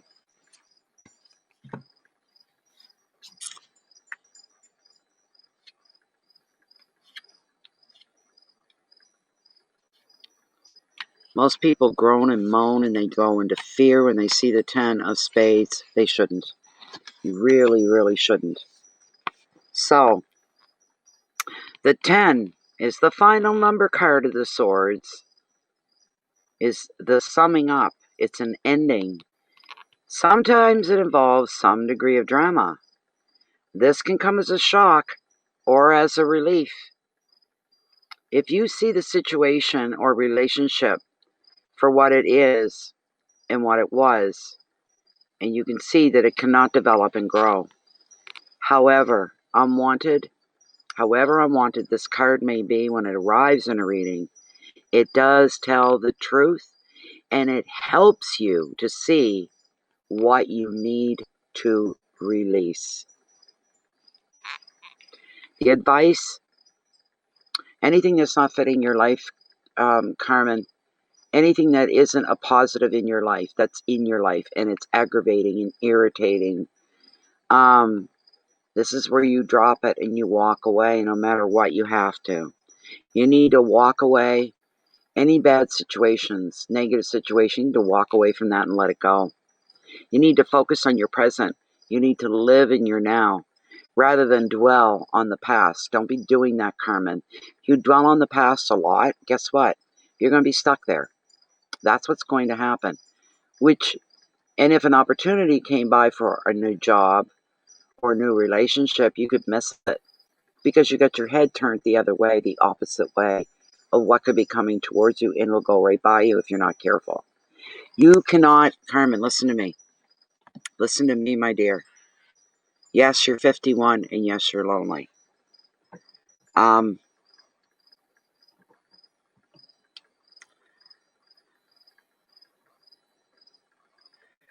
matter what's going on around you in your own personal, immediate life, do not ever for 1 minute take your focus off your future and see and visualize your future.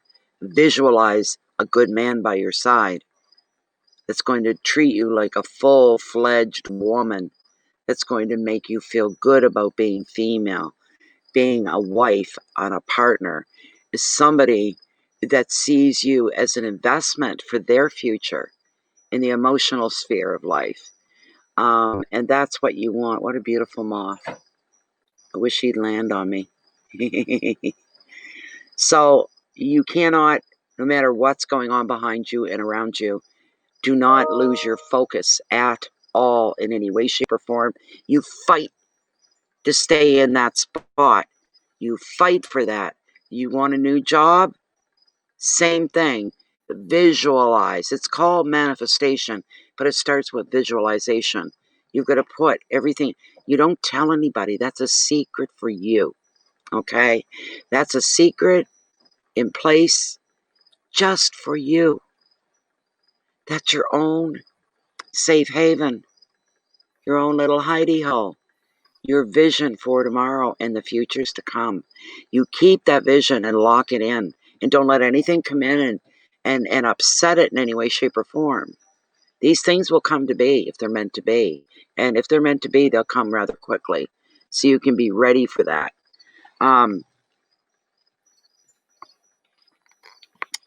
Your keywords, Carmen, are completion, finishing things up, bringing things to a completion, things to an end, you might say.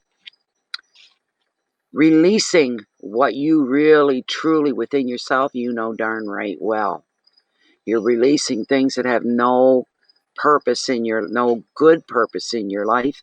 If you can move them away and move them out, you need to move them away and move them out. Yes, there could be drama, and I'm sensing there probably is drama going on in your life. It's time to make for yourself a current of transformation within yourself. It's time. You may feel like you play the victim a lot and that you are the victim a lot. Pull yourself out of that because it weakens you. Yes, you can acknowledge what was done to you was unfair, unbalanced, cruel, hurtful. Acknowledge it and say, okay, it is what it is. There's nothing I can do to change that now. Let it go. Push it with all your might out of your life. It's served its purpose. You've been hurt. You've been stung. You've been offended. You've been beaten down. Enough is enough is what you say. Enough is enough. You're in control of your life, not your sons or anything else or anybody. It's you. So you need to manifest your life in the way that you view it, in your daydreams, how you wish. Oh, I wish. Oh, that would be nice. That could be nice. And the wishes can come true.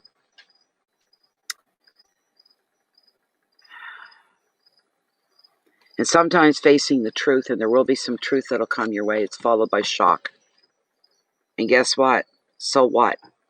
So friggin' what? You got truth and it brought shock. So what? Really? All you have to do is go, okay, again, it is what it is. At least now I know. At least now I know what's going on. I'm on the inside, not on the outside fringes looking in. I'm on the inside. But be damned. I don't care what kind of drama, what kind of shock, what kind of problems. I'm setting emotional, mental, and spiritual goals, and I will focus as much as I can. Allow yourself to let go and allow yourself to dream of what it is that you're desiring, Carmen. Okay? Visualize the man you want to fill that loneliness. Visualize him. That's all you have to do. Hold on a minute. I'll take it one step further. And I'm going to ask Lilith if there is going to be a marriage in your future. All right? Okay. And then we'll wrap it up here on this one.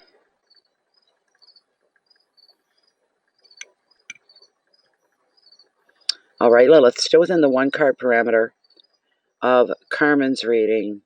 Main question is she going to find a good man to come into her life?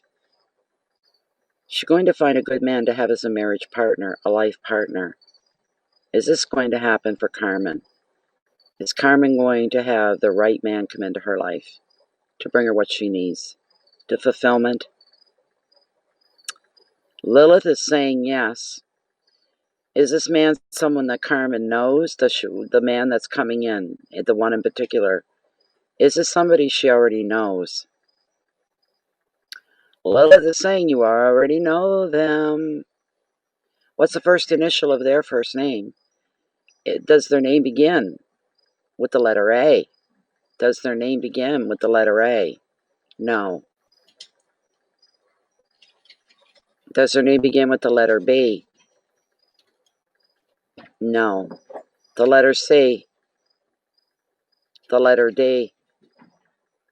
E? F? G? H? H? Their name begins with the letter H. When will they come together as a couple? Within the next month? The next 4 weeks? Could it happen? Could this person come into Carmen's life within the next 4 weeks? And she's saying yes. This could start within a 4-week period, after 4 weeks, so in about a month's time. Someone that you already know and their name begins with the letter H. So there you go. There you go, Carmen.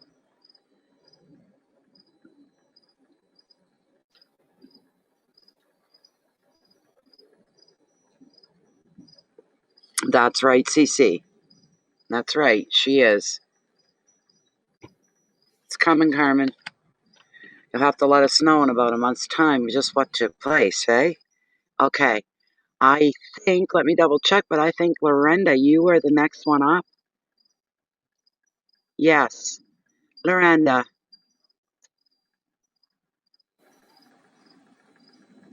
I think that's your question, Lorenda. Do I have a subconscious belief holding me back? I've been struggling with doing what I need to do, and with just getting things done.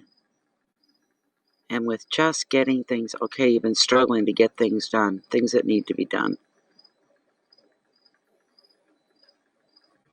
And that's very possible. Subconscious belief that something's holding you back, it's possible.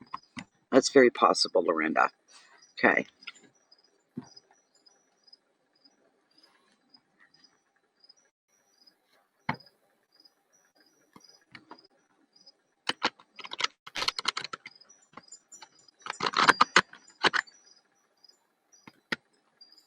Poor bear. He's still inside. Surprised he's not screaming that he's not out here with me.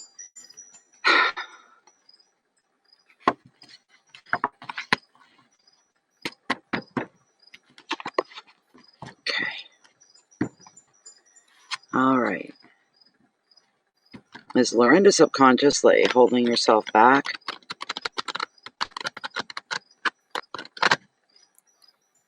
Does her inner self find things uncomfortable to move in certain ways, directions, beliefs? Is there something that's holding her back?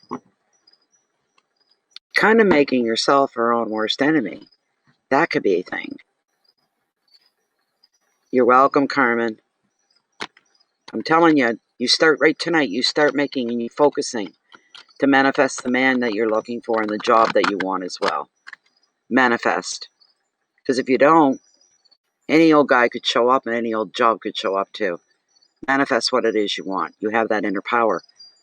We all do. Time to start tapping into it. What's going on with Lorenda? She thinks she's being her own worst enemy, basically.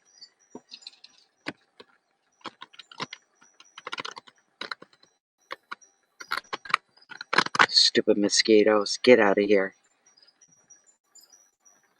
I'd like it to get a little cooler. That'll get rid of the mosquitoes.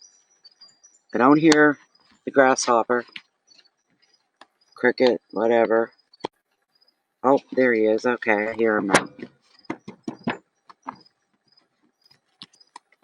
I could move faster if I put a damn thing on the table. This slows me down when it comes to shuffling. All right, last run through for Lorenda. Is she subconsciously holding herself back? Oh, God, come on. Come on already.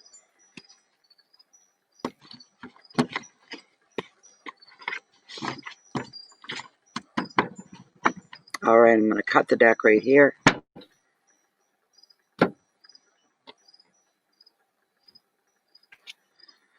Ah, Angel of the Ocean and Healing.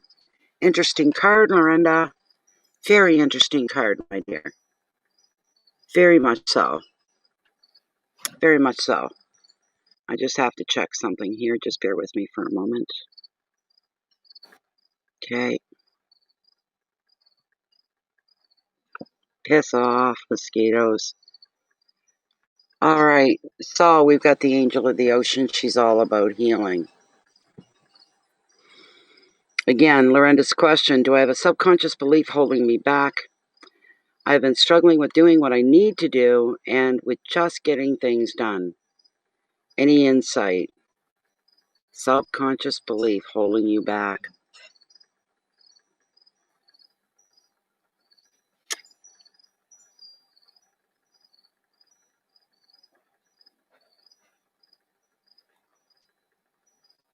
Almost like a for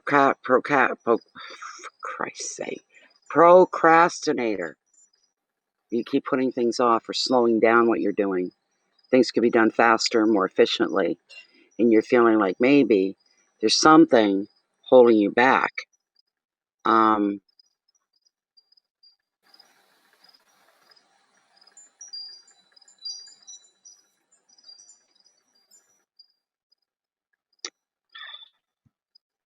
Okay, with the angel,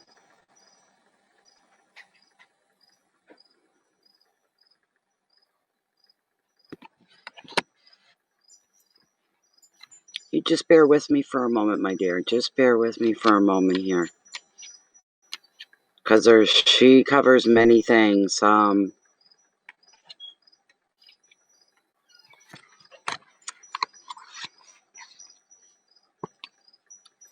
This is the card of the healer. She's a negotiator and a manager, sometimes a parent who must soothe the tempest of demands to keep the peace. To do this, you may need the patience of a saint or an angel to support you. The angel of the ocean is asking you for you to look to your spiritual side, Lorinda, to see the lesson that your situation's offering you, rather than becoming overwhelmed, maybe by other people's emotions, or stressed out by their complaints or their needs. Another meaning is healing. That's the first thing I thought of when I seen the card, healing past trauma.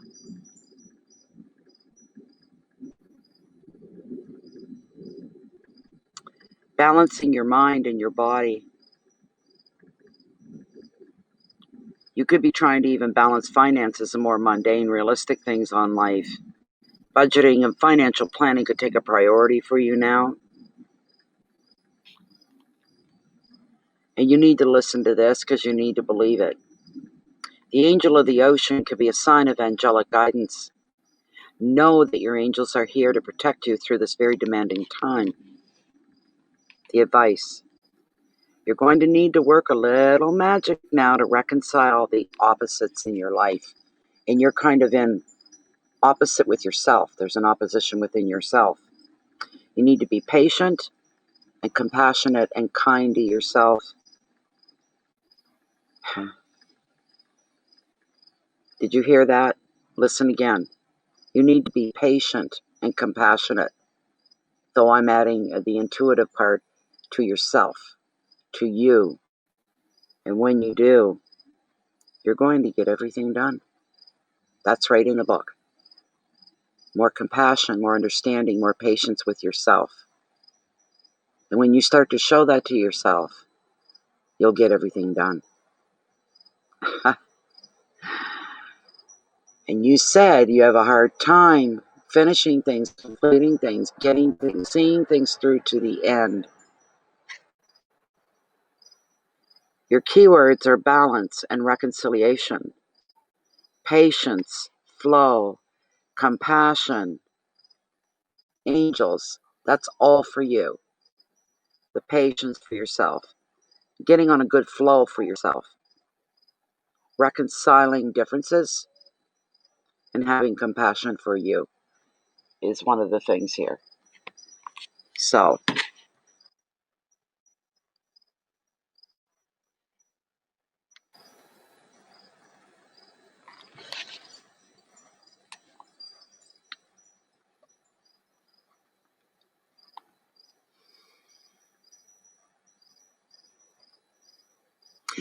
could it be the influence of your childhood, of one parent, maybe?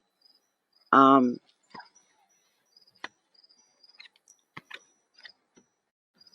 was always the type when I was really young that if I was doing things under my own accord, doing my own thing, but it was something like cleaning my room, cleaning out my drawers, straightening things up, working under my own steam, my idea, and I could do it. But if my mother said, you're to go in your room, you're to do this, this, this, and this, and all of a sudden, slow-mo would come on. And I knew she was going to scream at me and do some other things as well. And she came in and seen that I'd hardly done anything. But yet to me, I hadn't stopped. To me, it felt exhausting. but I hadn't done anything. I was holding myself back for some reason, knowing darn right well what was going to happen for it. I was going to pay for that, and it still didn't make any difference. But that was a situation of being under certain stressors. And I'm wondering about the same for you. I'm wondering about the same. This doesn't stem back many, many, many, many, many, many years. When people expect things of you, that's when you slow down. When it's expected of you. When people are waiting on you. Situations are waiting on you. And you instantly go right into second gear at about 2 miles an hour. And that's your speed, kind of a thing. Whatever's going on from before. And obviously, to me, it's obvious. That's what we're seeing. We're seeing that something has happened in your past to bring you into this state of mind, and how you can be contrary sometimes. You know? Oh,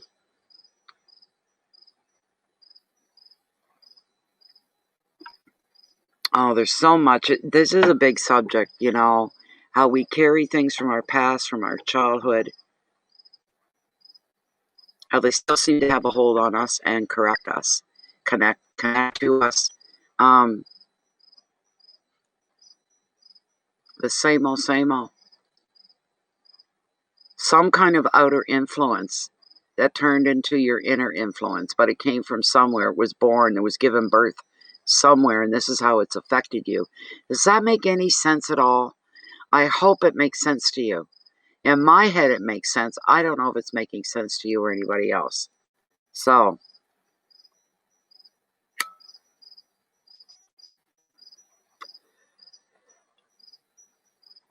you need, you need to parent yourself. You need to become self-healing. How do you do that? You're going to have to talk to the universe.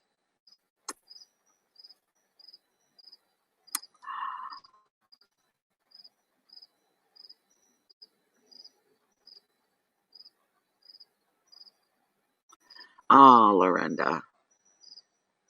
Oh, Lorinda, may the universe come down and soothe you and give you some peace.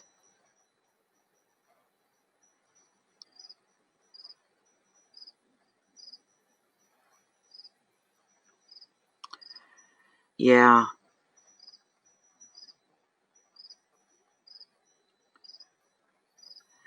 So you become your own worst enemy in some ways. Like I said earlier. You're probably hurting yourself in a way that only you can. Oh my goodness. See, some of these questions are huge and could go on for a long, long, long time. You're trying to do self-analysis and this sort of a thing.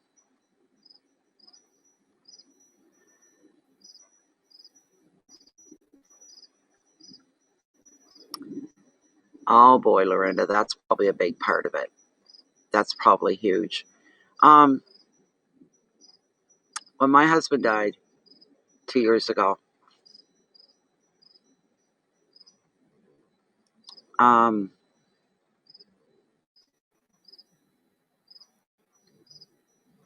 the clothes that he undressed from the night that he died, he took off his daytime clothes, his jeans, t-shirts, belt. He hung them on a hook in the bathroom. And I wouldn't touch them for about 2 years. It wasn't that long ago I finally said, okay, I've got to do this.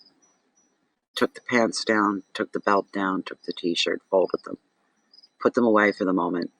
The last glass that he held and drank out of, all these things, and I wouldn't touch them, and they sat there for a year and a half, 2 years, easily. Couldn't bring myself to move them or touch them. It was crazy. It was just insane.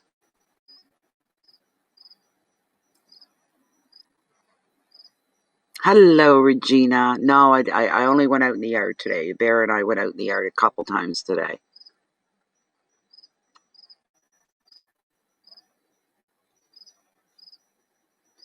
Hi, Phil M. You know where to find me, I'm sure. And if you don't, look in the description box and my email is in there. I know, Lorenda. I can relate to that. And you know what, Lorenda? I'm going to admit this in front of everybody. Some of what your problem is, I'm still going through myself. It's very personal what you're talking about for me.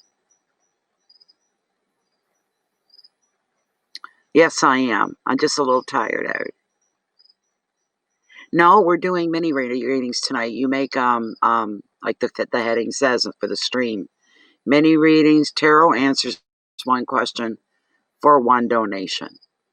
That's if you want to get in on the mini readings. If you want a full-blown private reading with me, my email is in the information box there. So it's up to you, whichever way you decide to go. Wow, Loretta, yeah, there's still things that I need to do that haven't gotten done.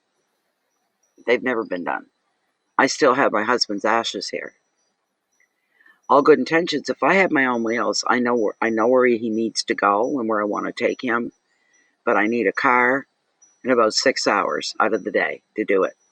So it's like 2.5, 3 hour drive one way. Spend about an hour doing the spreading of this, and then another 2.5 hours back. So we're talking a whole. But if I could borrow somebody's vehicle for the day, it would be great. I don't want to tie other people up that didn't know Eric. They didn't have anything to do with them. I don't want to do that. So if I can't get the people I want that knew Eric to go, then I'd rather go alone, is what I'd rather do. So, hey, generator. Thank you, Jennifer. So, and Jennifer's in the house, everybody. So yeah, and it almost feels the same. And I understand why your son's robe is still hanging over the chair. I understand that. I understand your husband, touches of him, differences, relations. Lorenda, you're still in deep grieving. There's nothing I can say here tonight to make this transition for yourself, but you're being blocked and you're blocking yourself. I feel like you're blocking yourself. That's what it feels like. I'm just gonna very quickly. I want to do this. I want to pull you another card. Just bear with me for a moment. I just want to see if there's a signal of hope here or encouragement. The Hangman. The Hangman represents you feeling that you are in limbo. That's kind of where you're at. How do I know? I'm in the same place. In a lot of ways, I'm still in limbo. There's still a lot of my husband's things around, and everybody's telling me, you should really start collecting his stuff and doing something with it. Donate it, give it away. Make this house your home again, and only for you. Not for anybody else, but just for you. But it feels like there's a part of him. Well, he's still here physically. He really is. And I'm the same way. I'm in limbo. And so are you. It's like being caught.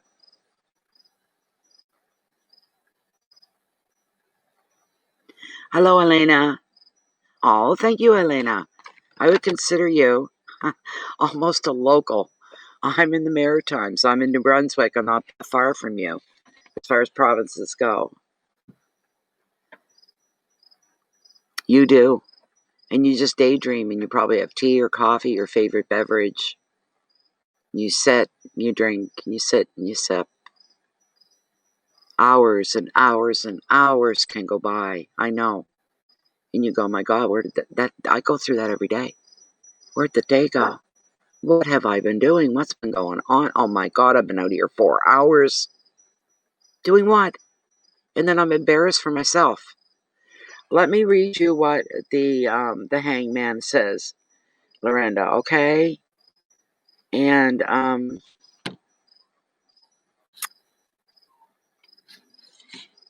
then we'll call that a night for you. Oh, thank you, Elena. I'm wondering, that must mean you've been here. You've seen the Bay of Fundy. It covers a lot of land. Limbo, Lorenda, okay? When the Hangman arrives in your reading, and you cannot move forward, you're stuck in limbo.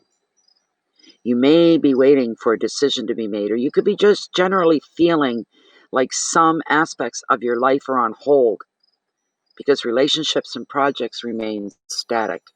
There hasn't been any real growth in your life around you. You're here. They never called for rain. Maybe I got touched by spirit right on the nose.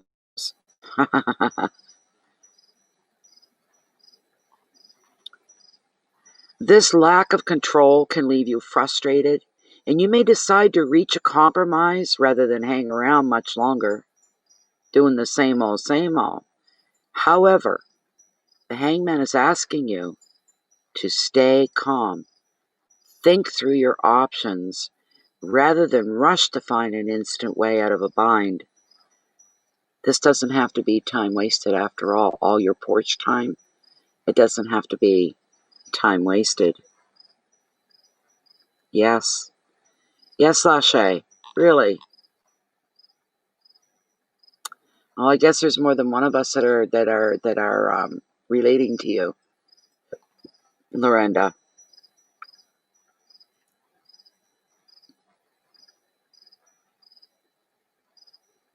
Use this time waiting to see your situation in a new light and find alternative perspectives.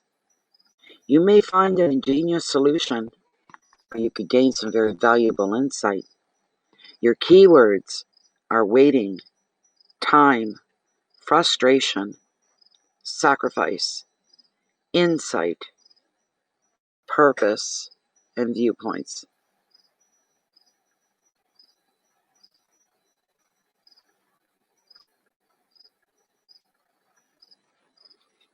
You never stop trying, Lorenda.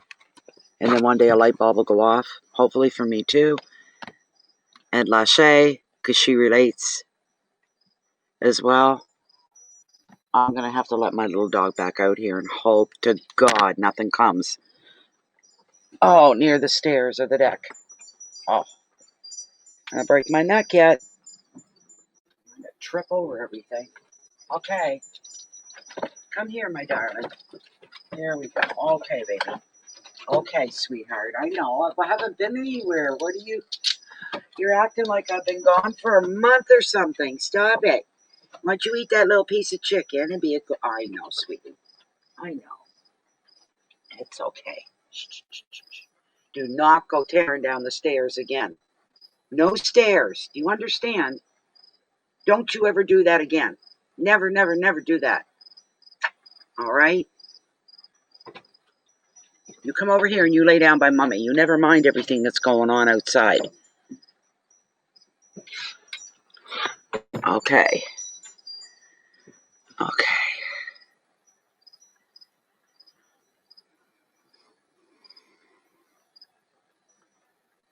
Thank you, Lorenda. Please do come back and let us know how you're making out. We got more in common than maybe we even want to admit to. So, thank you so, so much. And let me see who was up after Lorenda. I know there was somebody else. Yes, there's one right there. And this is from Sharita. Will my finance improve this year? Okay, Sharita. Are you here, Sharita? I know you're on a long haul there, Lachey. You got a long haul in front of you, too. Same thing. So, I feel if I could get Eric Sash's spread and get that over and done with, I think everything else would fall into place. It's kind of hard knowing he's right there, so.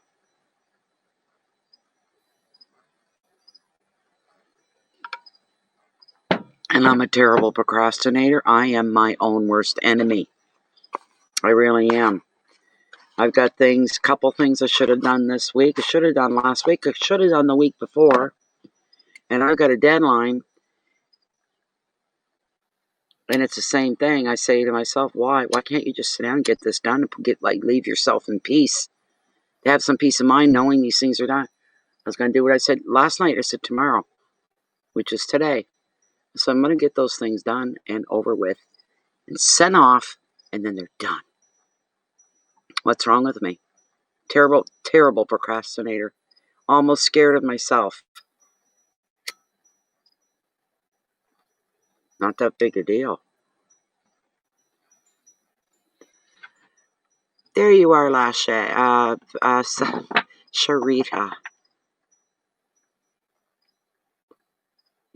You've not gotten her ashes yet? Oh my goodness, Lasha. Oh, I got, like, he was cremated on a Sunday. I think I picked him up on a Tuesday. That quick. Well, that was before the COVID and all that stuff, but still. And when they handed my son took the woman come with the box that he was in. And my son took the box. And when he took it, he held his hands out, and all of a sudden, the pump. Like he went, whoa, was that ever heavy? He was mouthing it as he's walking towards me. And he held it out in front of me, and I put my hands out. This is creepy. The box? It's like it was sitting on a heater or something. The box was extremely warm. And I looked at my son, and I went, what the fuck? Why? He goes, I noticed that right off, the heat coming off the... Oh, my God. I said, this is creepy. This is just creepy. You know, and the girl standing off to the side, watching us and listening. She didn't even blink when I swore. I didn't care. It was sad. There were Christmas trees up, Christmas lights and decorations. The place was packed with other people laid out, family, friend, whatever. The place was really busy, and it felt like more of a Christmas party than it did a funeral home. It was weird. I said to my son, Tim, I said, get me the hell out of here right now. It was horrible. That's terrible. That's terrible. Okay, this is for Sunshine Fee, our beautiful Sharita, and Sharita wants to know about her finances this year. Are her finances going to finally improve? Are things going to get better for Sharita? She tries so hard. She's always got that mindset of improvements, making money, being independent, being self-sufficient. These are the things that are on Sharita's mind. Can we get some good direction here? Some good way to go. Look, I wish you'd show up in someone's reading. The Ten of Cups. I just wish it would show up in somebody's reading here tonight. Is Sharita going to have a change in her finances for the better this year? For the rest of this year? Are things financially going to get better for Sharita?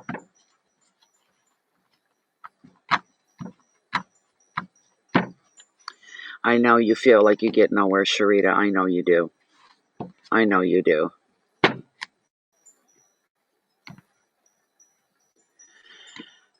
Maybe the delays, Sharita, are there because they're meant to be. They're just meant to be. And I hate saying this, but maybe you're kind of stuck where you are because you were supposed to be there for some reason until a certain time comes up.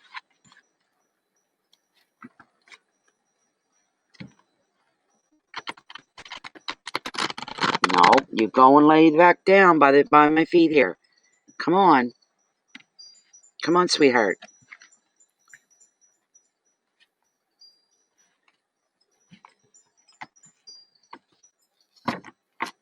But your intentions are in a good place for your own good, Sharita. You're doing the right things.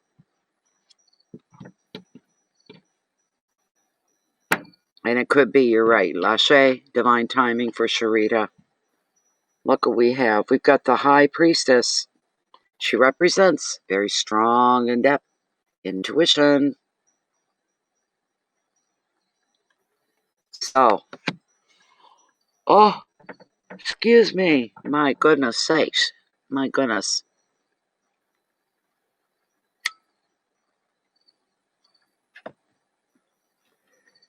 I'll tell you this much, Sharita, you're not alone, eh? There's a lot of women just like you.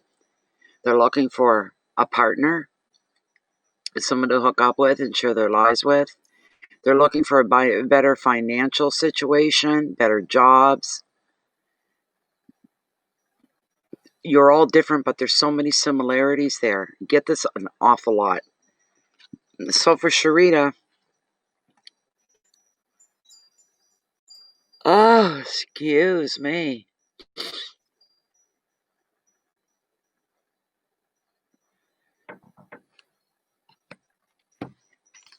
The High Priestess. That is card number 2. There we go. There we go. The High Priestess is indicating, Sharita, that it's time for learning. So she can represent a teacher or even a spiritual guide. It can show that right now, well, this is an understatement, but you're ready to open up spiritually or to find an educational course. Another meaning is needing to spend some time alone. Maybe that's what the holdup is here, that there's something else that's meant for you, but it hasn't unfolded yet. And someone could take you into their confidence and share something with you that's sacred, personal. Keep your thoughts and your feelings to yourself just now, and respect other people's secrets as well as your own. But do take the time to concentrate on your spiritual interests and to listen to your intuition. The right teacher is going to appear when you are ready for the lesson that you need to learn. Keywords: wisdom, secrets, discretion, teaching, spiritual work, vision, and dreams. That's why I said that, Sharita. Oh, I broke up, did I? Oh my gosh, I'm sorry.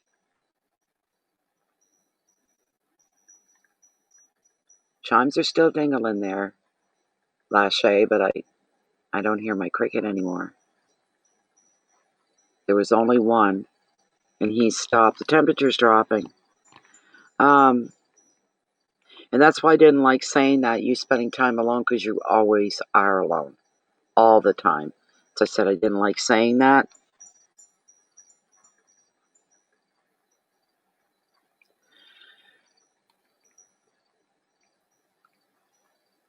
I know I've said this to you before, Sharita, and I'm being prompted to say it again to you, Sharita.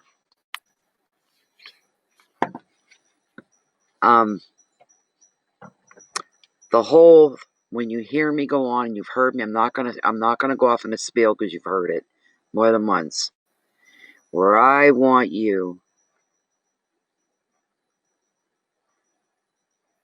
to find a quiet spot, quiet moment, very contemplative, and I want you to open up to the universe and have a long talk to the universe. And talking to the universe is putting out your emotions. There's nothing more powerful on the planet than emotions. Emotions run everything. They rule everything. Everything. Open up your emotions to the universe. It already knows you inside and out, knows everything about you. But you have to take the action, the submissiveness, the surrender. And when the universe sees that, it sits up, it takes notice, and it listens. So,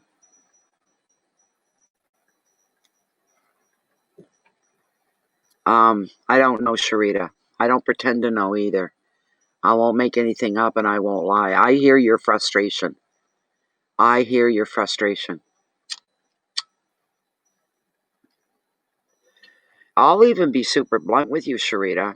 Because you used to be here in the beginning, you were here like every time there was a mini reading, and you would, put your donation in and ask basically sometimes the same questions over and over.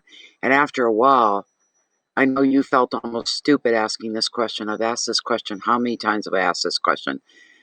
Over and over, and you pull back and you stop to let some space between you and tarot and spirit. Let some air get through to breathe, to regenerate, to rejuvenate the whole bit. And I understand that. I really, really understand that. So, you know, um,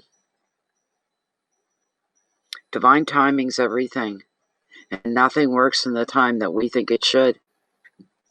That is just a fact of life. Nothing will go the way we think that it should. I know that, Sharita. That's what I just said. I know it.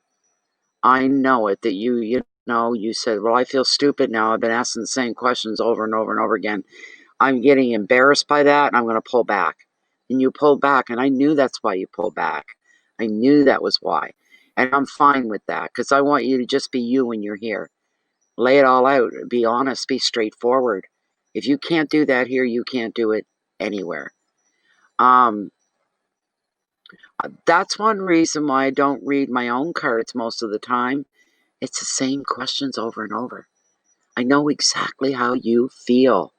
Truly, I know how you feel.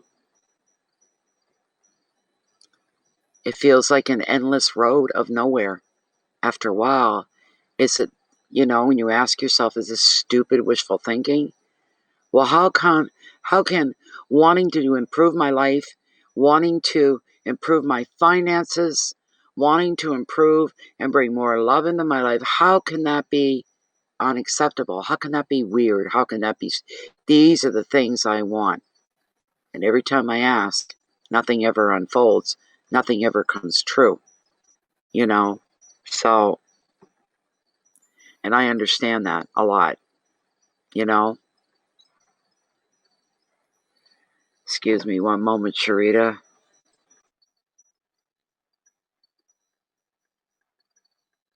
Okay, Maria C. Good evening. It's really nice to have you here. But you have to read the title of the stream before you come in. Mini readings, tarot answers. One question for one donation. That's how it works. So if you're anywhere in the planet other than Canada, then what you need to do is use PayPal. You do not need to be a member to use PayPal to send money. You use it just the once and then you move on. Now, if you're within my country of Canada, then what I want you to do is use this link for e-transfer within the banking system. This is what we use. You just grab my email address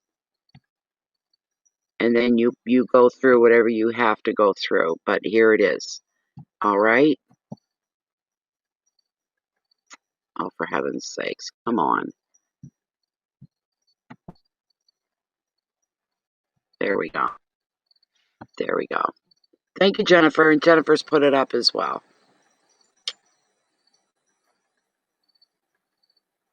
Just so you know. Sharita, I got people like you. There's a few of you that come in.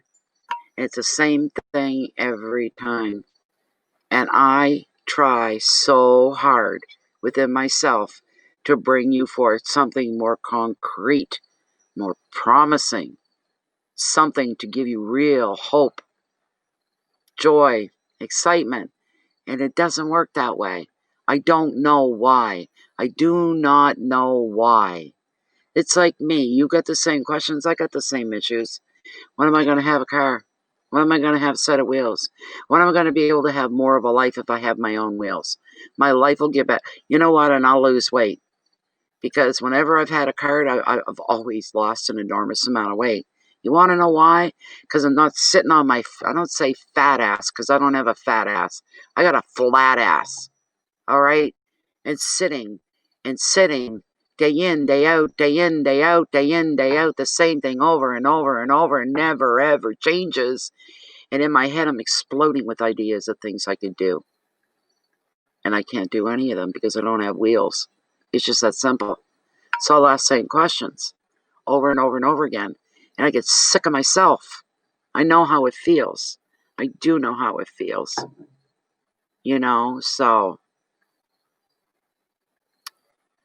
it's horrible. It really is.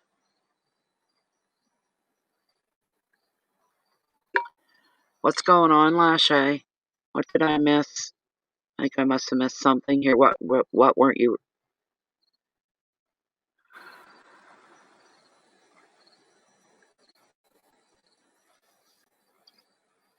I don't know why. I don't know what I missed. I missed something. Wait, I wasn't ready. I don't know. But I've got a lot of things that I could do, like get back into my photography. I've when I lost my deck and lost my view, my other deck was longer, was twice the length of this one. And I could walk along the deck and take pictures out over the cove, the eagles. And the only way I'm going to do that now is if I actually leave my property and go somewhere else. And there are places I can go. I lost my view. I lost my husband. I lost my cat. Lost my dog. Lost my cat. Lost my husband. Lost my deck. Lost my view. It's been lost, lost, lost, lost. And I don't talk about it much because it's highly frustrating. Highly frustrating. And my brain races. Like today, if I had my camera and I had wheels of my own in my driveway, I would have been out the door right before daybreak. It would have still been dark. And I would have been heading to someplace special to get sunrise pictures. Taking the proper time to take proper pictures, the tripod, the lenses, the whole 9 yards. Can't do any of that. Can't do a damn thing.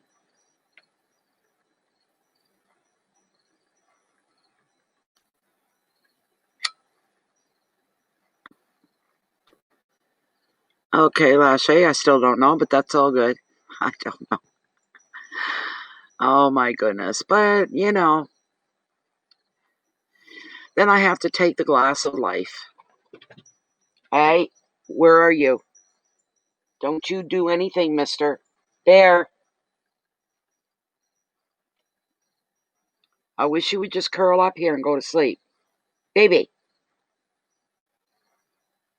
Lipskin, get over here. Come on, baby.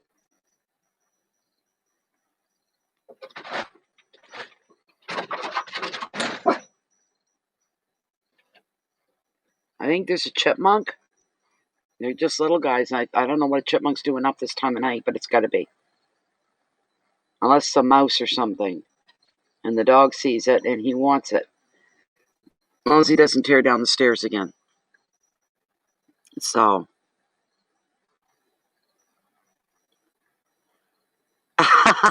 Okay. It's true. I could show you. I've never had a fat ass in my life.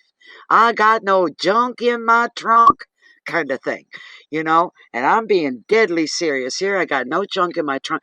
I give anything, and I know I've got to have a good 50 pounds of fat on my stomach, which feels deformed.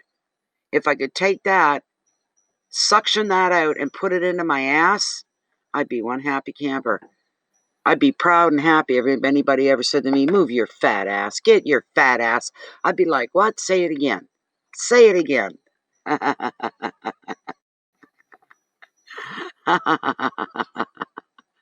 But it's all true. I don't have a fat ass. I have a flat ass. My husband used to say, you got the cutest little butt. A handful in each one, and it's full. You've got no ass, and what's there is so cute. And I go, you shut the fuck up. Is what I would tell him. you know. So I told him I was shopping one day, and I come home. I said I almost bought a pair of blue jeans because for about 30 years all I wore were blue jeans. That's what I wore.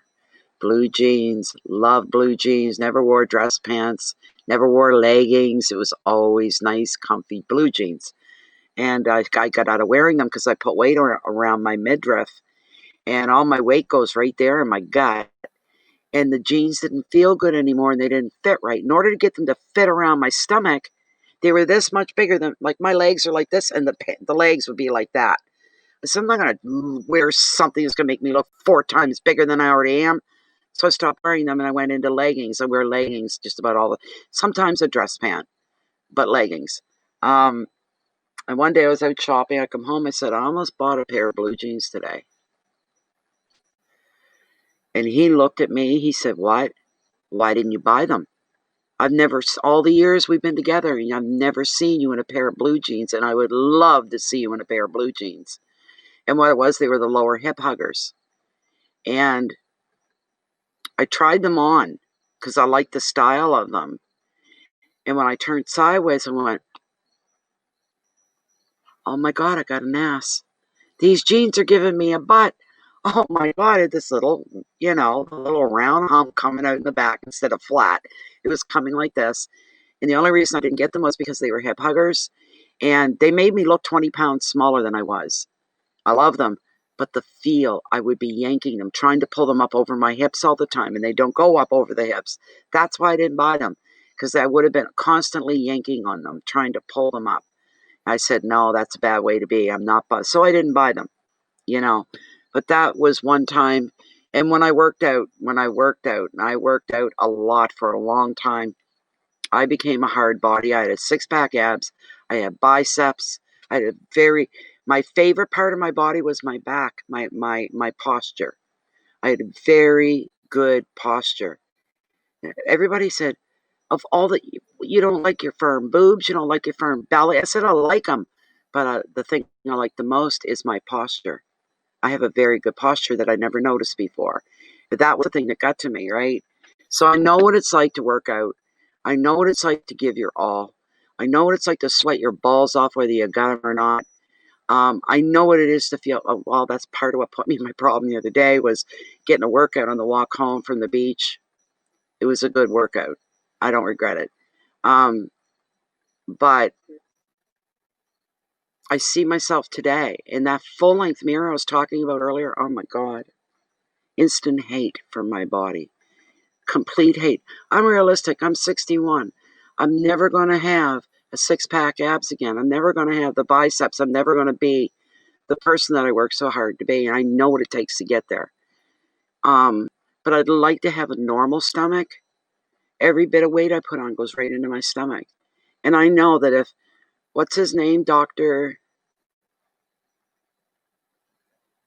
do they call him for short? Dr. Now or something, off of 600-pound life. If he removed the fat off my stomach, there'd be 50 pounds gone right there. I friggin' know there would. It's horrible. Why am I so, I feel deformed. You know what I mean? I feel deformed. Just that simple. So, I don't know. We can't always be happy. We can't always have it all. But going back to the whole reason of having a car, when I have wheels, I'm very active. I'm not just sitting at home eating 3-4 meals a day. Automatically, it's common sense. You're going to put weight on. When I've got a vehicle, I'm gone. I'm doing things. I'm going places. I'm in and out. I'm walking more. I'm doing more physically. Other people get a car. They put weight on. I take weight off because it gives me so much freedom to be active. All the car does is get me there to where I want to go. Then I get out and I do my thing. So, thanks, Sharita.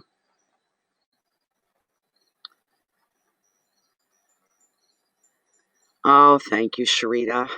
Oh, thank you so much. Truly, truly. Just some with a little four-wheel drive on it, though, because I do live in the country, and come the wintertime, it's good to have four-wheel drive when you live out in the country. So when you hit the highway and stuff. I've had four-wheel before and loved it. Even in heavy rain, I'd turn on my four-wheel drive, and away I go, and I felt great. Could feel the wheels grabbing the road. Always made me feel safe. So, um, but it's the little things, And I hear people complaining about this, complaining about doing and having the things that I want and I don't have or I can't do. And I go, must be fucking nice to have that problem. Must be real nice to have that problem. You know, the only downside of having a vehicle is the responsibility of keeping it on the road, keeping it registered, keeping it insured, keeping it inspected, repairs, and all of this sort of a thing. So, you know, but as far as repairs and stuff go, I'm a little better off now than I would have been, say, 2 years ago, because I make my money through my channel. And if I have to make a certain amount of money, I can always come online and make a certain amount of money for whatever I need to get done. There's the beauty. So I'm going to be getting my hair and my nails done on the 25th of this month. My son, one of my sons, gave me $100 gift certificate for Coco's. That's the name of it, COCO. And it's a tanning place. It's a spa. It's everything under one roof. And they are just about anywhere. If you're female and you go to do anything to your hair, it costs an arm and a leg. He gave me $100 gift certificate. That's not going to even cover getting my hair done. I'll have to throw another 50 in on top of that. So 150 for getting the hair done, 65 for getting the nails done, and then there's two separate women, right? And you got to pay them both at least a $10 tip. So so you can just imagine what it cost me to go get my hair and nails done. Yeah, I got money, places that the money could go to. But every now and again, you got to put the brakes on and say, I got to do this for me. It's been forever since I've done anything like this. And I need the lift. That's my self-indulgence right there. So, you know. And my vehicle, too, Sharita, while we're talking about it, doesn't have to be brand new. I'm used to driving older vehicles. Matter of fact, even my beautiful Jeep Grand Cherokee that I had this in common with every other vehicle I owned. That damn check engine light on in every flippin' vehicle I've ever owned. Every one of them. I've never owned a vehicle that didn't have that on. Always. And they're usually sensors and stuff like that. The hell with it. If the vehicle's still running, I'm just going to keep driving it away. Just ignore it. But it would be nice to have a vehicle and not have that red check engine light on all the time. It's almost funny, but it's the truth. So I'm real impressed with people. I get in and I look, and first time in someone's car and I look, the check engine light's not on. I'm like really impressed. Wow. That kind of a thing. So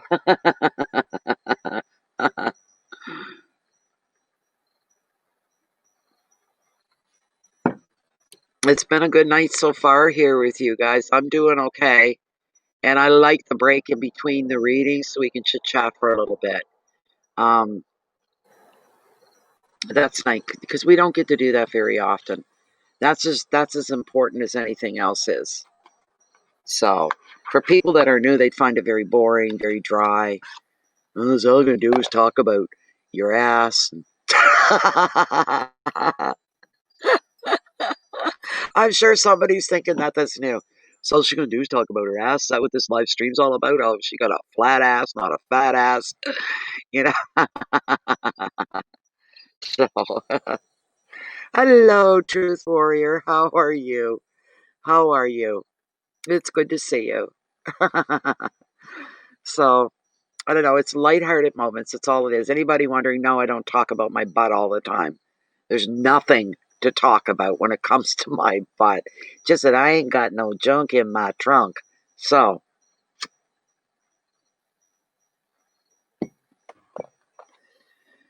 yeah.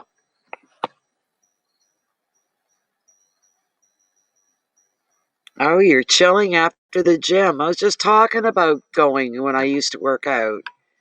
You know, I'm almost afraid to put in that kind of energy now because I wasn't diabetic back then. I had no diabetes in me at all. It was in the family. And my family kept telling me, you're going to get it. You watch and see. You work out all you want, but you're going to get diabetes. There's nothing you can do to stop it. And they were right. And when you've got diabetes, everything changes because of the energy that you burn, the energy that you use, being replenished, refueled, and all of these things you have to think about. Um, and I'll tell you, when I work out, it's hard. That's why it scares me, the thought of doing it again. Um, I was up at the when and I wouldn't do any more because I thought it was too extreme. But I have my own workout routine that I did, and I did it every evening, so that the rest of the evening and through the night, my body would continue to burn calories, this sort of a thing, while I slept. Um, um, Crunches.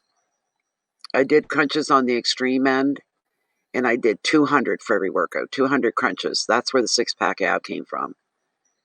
And 50 push-ups, concentrating certain areas The butt exercises, yeah, that's what started all this. I did have a little bit of a butt back then.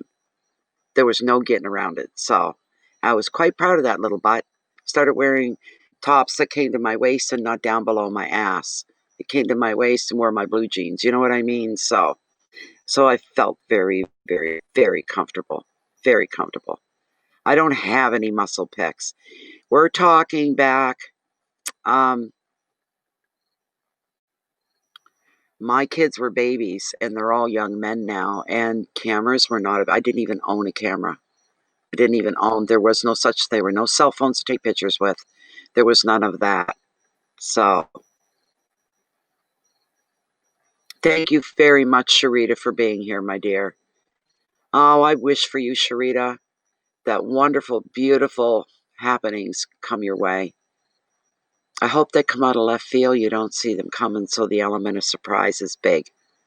And it's thrilling and exciting. I really, from the bottom of my heart to yours, I want things to happen for you, Sharita. I want your finances to improve. I want you to get a job you'll enjoy. I want your writing to take off. And last but not least, I want to see a beautiful man come into your life. These are the things I think of for you.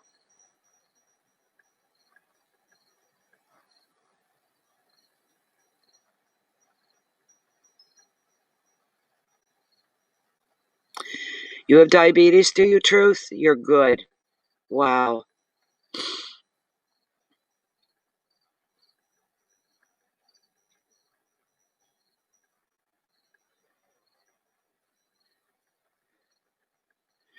My younger sister, Cindy, she died at 31. And from the time she was 10 years old up to 31 years of age, she worked out every single day, and man, it was intense. On the other side of that, her blood sugars crashed a lot. She'd eat very little and work as hard as she could. Terrified of putting, she was a tiny little thing. Everybody said she looked just like that. We looked a lot alike. People see me to this day, and they say, when I first seen you, I got chills because I thought you were Cindy. She was 4 years younger than me, and she was also a couple inches shorter than me. I'm only 5'2.5". She was 4'11". We were both brunette. The only way to tell us apart was by our height and the color of our eyes. My dark brown eyes, she had incredibly fantastic blue eyes. As blue as blue as blue could be. And people would say they wouldn't notice till they got up close. And they'd say, "Oh, it's you. I thought you were Cindy." Or they'd say to Cindy, "I thought you were Nat." You know. So, shut up, Lasha. Yes, I am one of it. I'm short.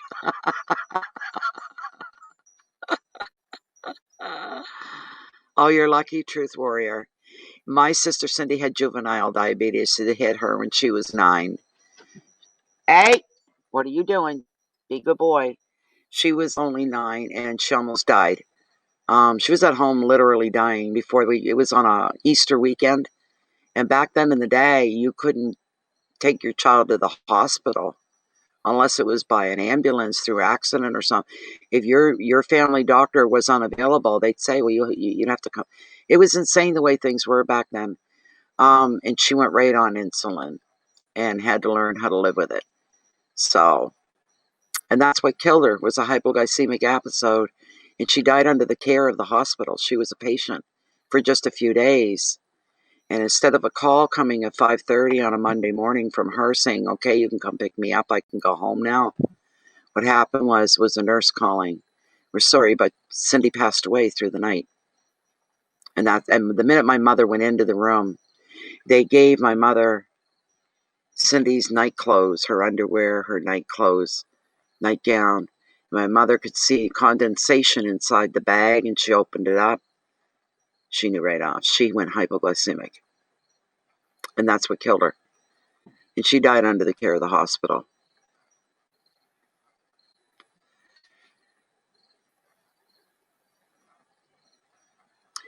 Yeah, it seems a truth where I don't know, we feel better with less extra weight that we're carrying. Thing is, I know how to do it. I've done it before. After having 3 children and 2 of them back to back, after that I lost like 95 pounds. And I wouldn't stop until it was gone. I was 117 by the time I hit my goals. And everybody was telling me then, Natalie, you look really great, but don't lose any more weight or you're going to start to look sick. You'll start looking sickly instead of healthy. So,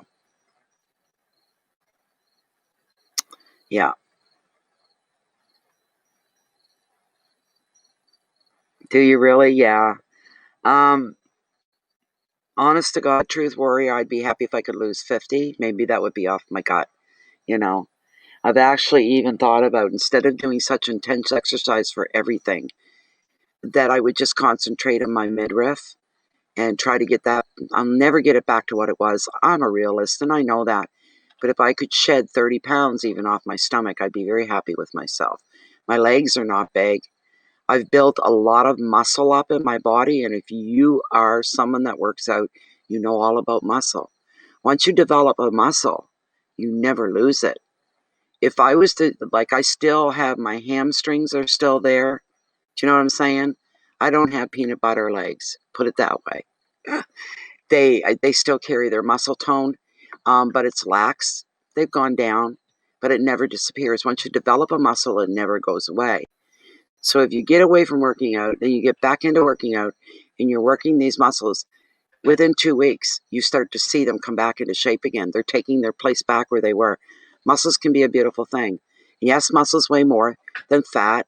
So sometimes you put on extra muscle tone, the scale will go up a bit. I don't pay attention. I don't even own a scale. So the last time I went into a doctor's office, wasn't a doctor, it was a nurse practitioner. And I seen the scales, you know, the one you stand on and you move the little bar thing and all. And I said, could you take my weight? I haven't taken my weight in about 20 years. Can I see what I weigh? And she put me on. I said, what? And she said, I went, what? Okay, don't condemn me.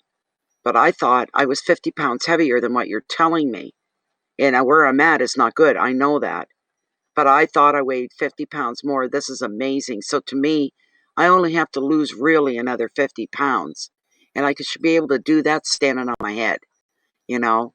But there's like, it's like Leander was saying about what she's going through. We become our own worst enemies. We procrastinate. Our intentions are good. They're straight. They're honest. But to carry through is another thing entirely.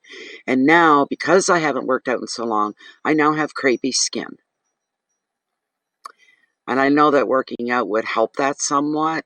I've got it under my arms and it's spreading, you know. I never thought I was going to, I wasn't prepared for that. I wasn't prepared, I'm still not prepared for that. But I do, my arms are crepey skin. It was just horrible. So, yeah, I've heard the name of the Noom. I've heard of it, but I don't know much about it. I've not read up on it yet. I'm not one for crazy diets. I'm just one for healthy food. So, and when I do the mini readings, if I'm saving up the little bit of money I'm making a mini reading for groceries, I try to buy vegetables. The problem, again, we're coming back to no car. Because once the fresh vegetables are gone, sometimes they go bad before I can eat them all. I can't just jump in a four-wheel drive or in my vehicle and go into town and get more vegetables. I can't do that. People go, yeah, but there's frozen. Frozen is fucking nothing compared to fresh vegetables. I'm sorry, you know. But I would be doing that once every other week, going in and getting some fresh, you know, green peppers and mushrooms and onions and garlic and lettuce. And the only thing I can bring home that lasts for a couple weeks, and I love it, arugula lettuce. What a nice lettuce that is. And I'll buy a container, a big in the plastic container. And it takes a long time before it goes bad. So that I don't throw out. I do get to use it. I use it in a lot of things. So,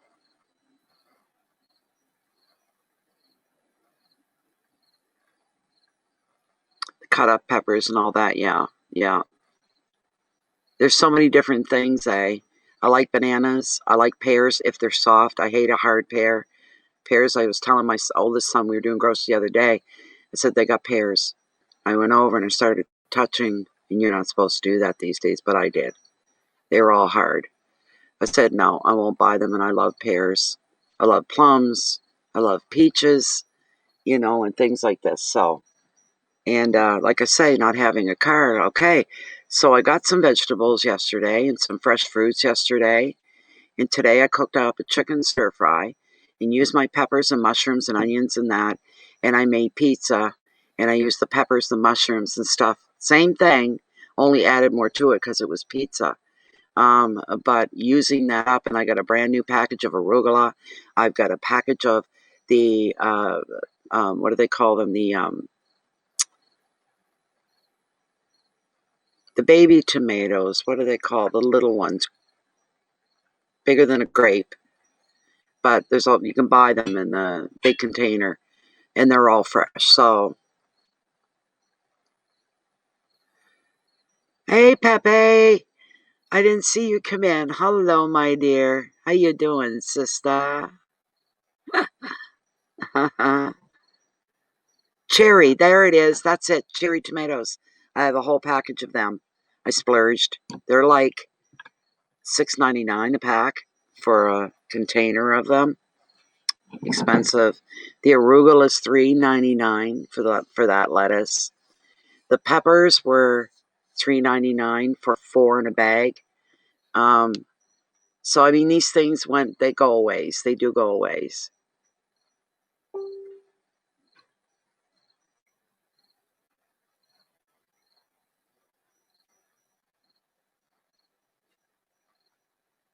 No, no, no, no, no. No, no, no, no, no, no, no. Truth. Don't do that for my sake. When you get a reading, this is strictly for you. It's not for me. It is for you. So, and you don't, just because you're here, you're not expected to. We invite people all the time. You don't have to get them any reading. You don't have to donate anything. If you just want to hang back and chat, hang back and watch, just be part of the live stream, you're more than welcome to just do that. So,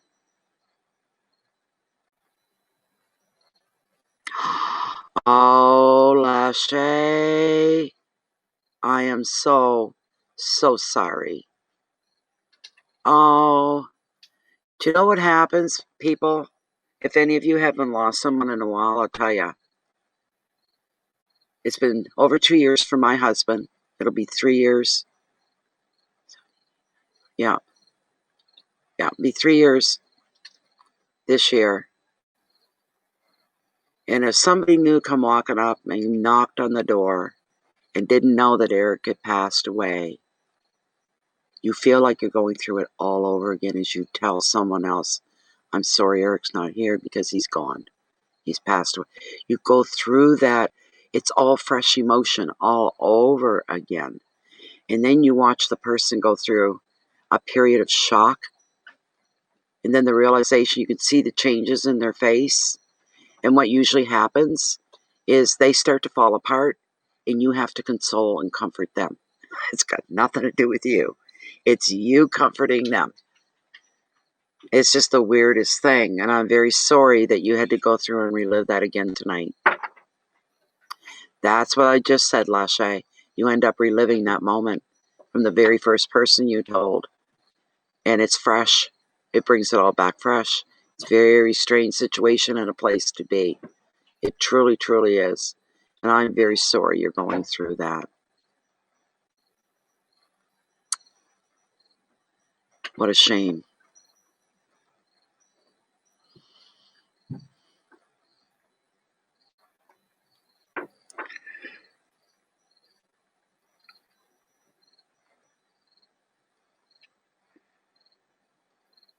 Oh, sweet memories. Sweet memories.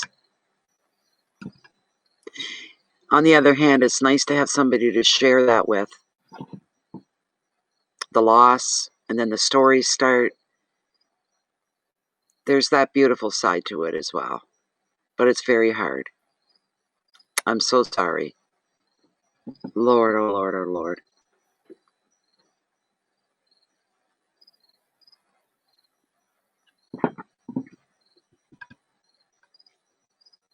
Life is so short, my friends. And as I was saying earlier with Mary Jane when she was here, I think she left, unless she's being real quiet. I don't know. Because she does that too. You think Mary Jane's gone, all of a sudden, I'm here. An hour or two later. I forget what I was going to say. I did it again. That's twice tonight. I've lost my train of thought.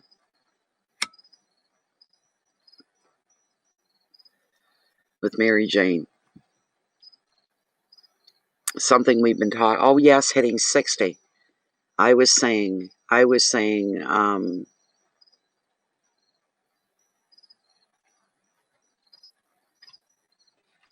Why is it taking so long, Lachey, for you to get your mom back? I don't understand that.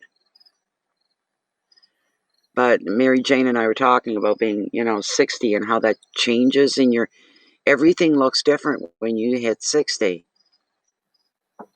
And I have a lot of 60-year-old women that are even older, and Mary Jane supposedly is older than I am. But she agreed with me when she turned 60, it had the same impact on her. You stop and you think. A lot of people start dying off between the ages of 60 to 80. And to face that reality is to say, my days are numbered now. If I live to be 80, I'll be lucky, but I can go at any time now.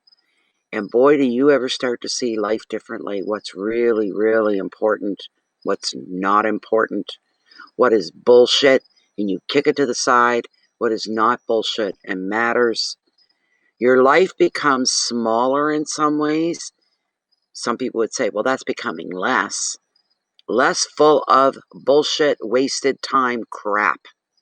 End of. Life starts becoming short. If you were told tomorrow you only had 10 months to live, those last 10 months would be lived in a way that you've never lived before because your perspective changes hugely, hugely.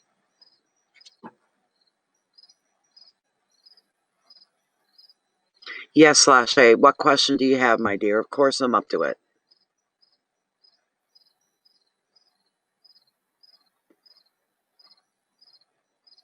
You just do.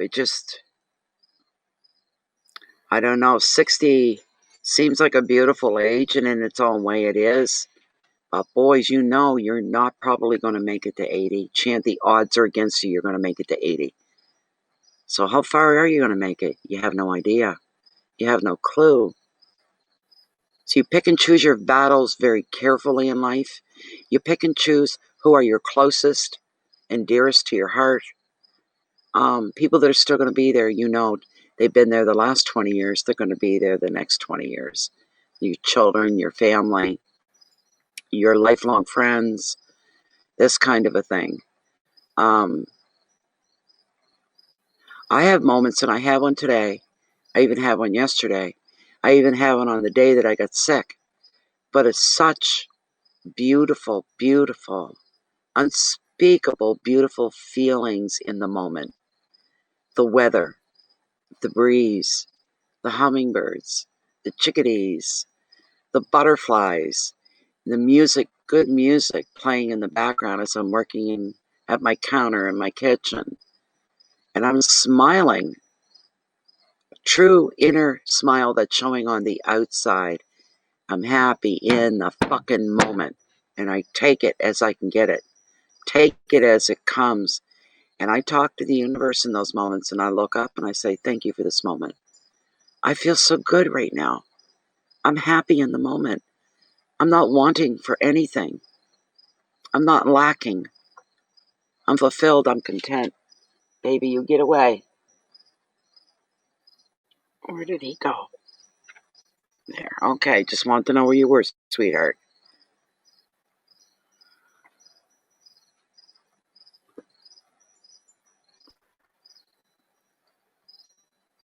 Okay, Lashe.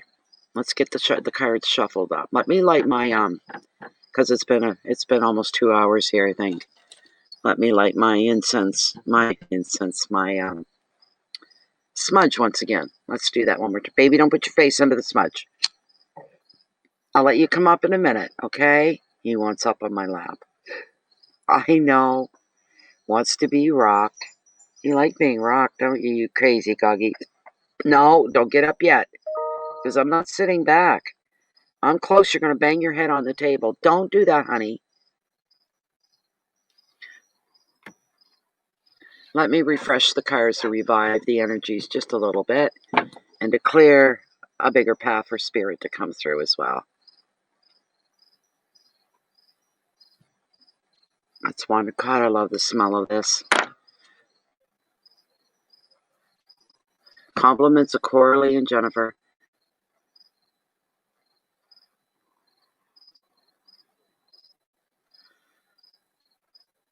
Oh, that's nice.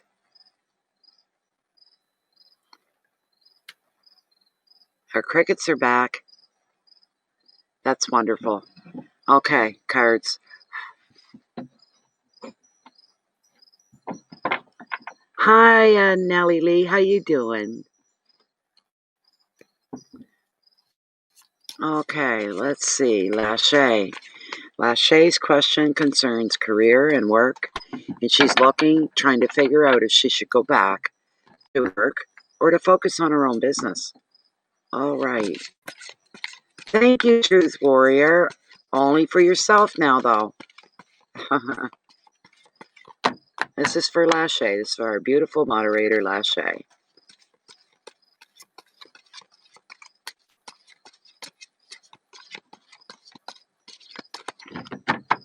I think you were talking about this not that long ago, too. You may have even asked this question. I don't know already. Lachey, should she go back to work? Or should she just concentrate on her own at-home personal business? What should Lachey be doing? Which way should she be turning? Where should she be putting her energy? Back into her current job or into her own personal business work?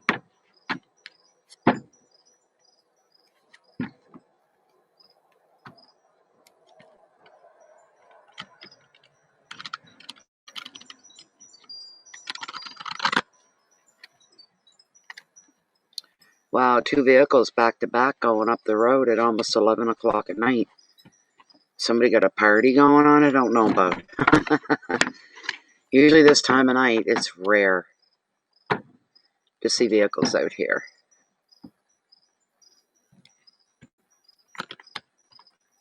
Bit of a surf up.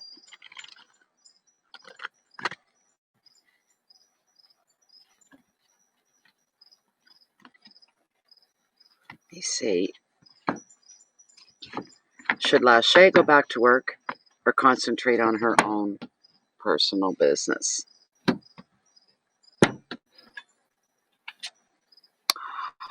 Oh, mon Dieu. Oh, Lachey. Lachey, Lachey, Lachey. What a great card. You got the Wheel of Fortune. And this is bringing forth your destiny. This is fantastic. This is fantastic.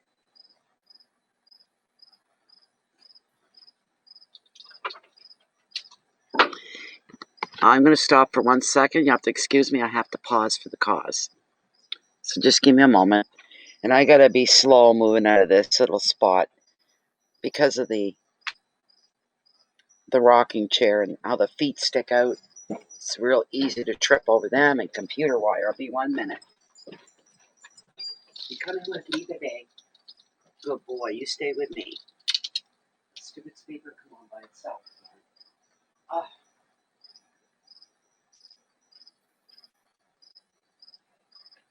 I go back. Come on. I gotta hurry. They're waiting.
nibble. Hold on. Banana. Banana.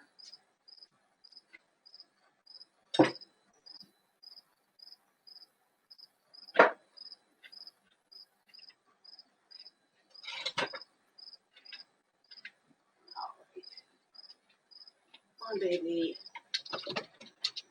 Ah, that's better.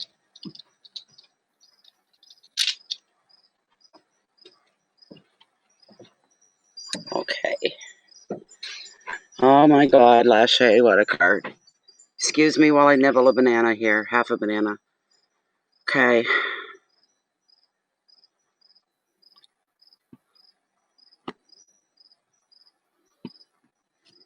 This is such a gorgeous card for you.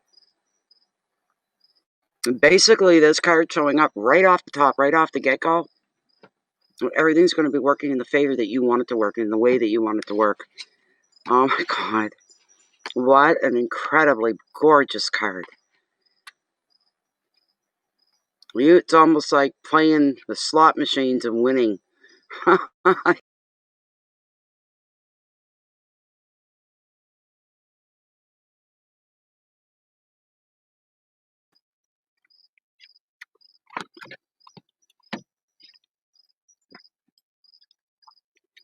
Only good coming out of this card, Lasha. You know that.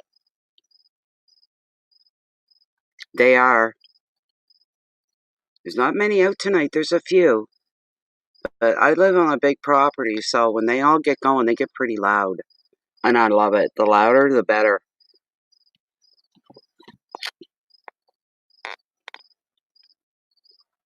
Lasha.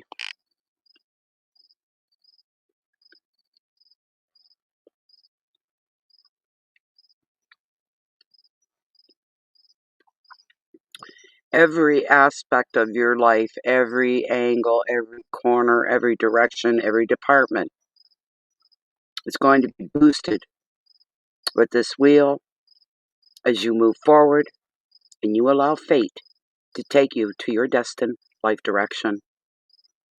This card also shows you're going to be feeling generally optimistic and able to make the most of your luck.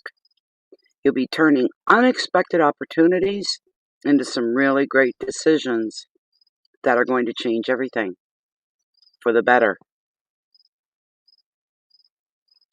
Another meaning of the card is clairvoyance. So your intuition is heightened for the person that I'm reading for, which is you. And the card is also showing that you're developing more spiritually. The advice of this card, Lasha, the wheel is not so much a doing card as it is a receiving card. So enjoy and appreciate the good fortune that comes to you now. All you have to do is go with the flow. Pretty simple. Just go with the flow. Follow where you're being led and directed. And things are going to come to you. You're not so much going to have to chase after things. The things are going to be chasing after you. Keywords are fate, luck, the unexpected, good unexpected, movement. So that's action. Things happening. Bringing about change. Bringing you to crossroads where you make decisions and choices. And your intuition growing by leaps and bounds. What more can be said about this card? Why don't we ask Lilith what she thinks about you returning to work? We already know the answer, but let's just take it one little flip further. That's all.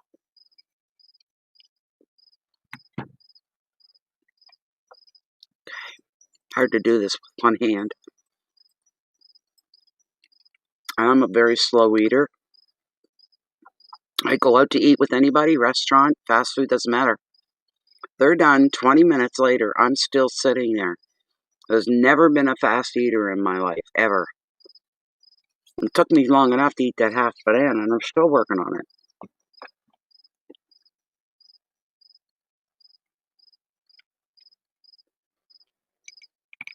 Okay.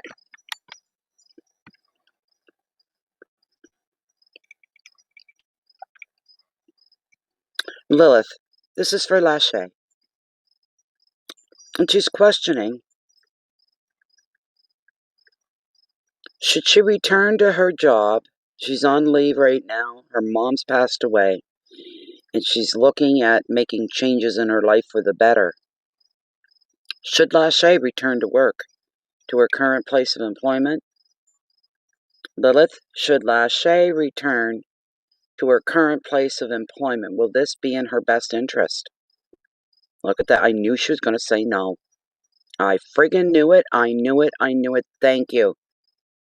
So the other thing that Lachey's thinking about, she's already saying yes.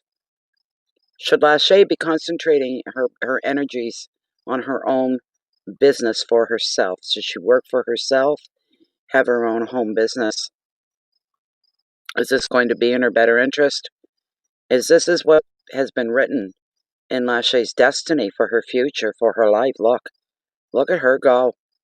She couldn't be more certain. Oh, I'm loving my heart. I'm feeling my heart's excited. Oh, working for herself within her own business is going to lead Lachey to places that she can't even be. Oh, jeez, a friggin' mosquito. Stop. Oh. Anyway, the answer was yes, yes, yes, yes, yes. She's very excited, so there you go. There's some food for thought, things for you to think about. This is beautiful. Really, really beautiful. I'm also feeling emotional. I'm feeling, when you get ready to weep and you feel that stinging in your nose? That's what I'm feeling right now. Is the stinging in my nose. I'm feeling overjoyed for you, truly. But trying to keep a decent respect for you, too, and where you are right now in your life. I'm not belittling that at all. I'm ignoring the fact about your mom. You got a lot on your plate, but it's going to be bringing a lot of changes.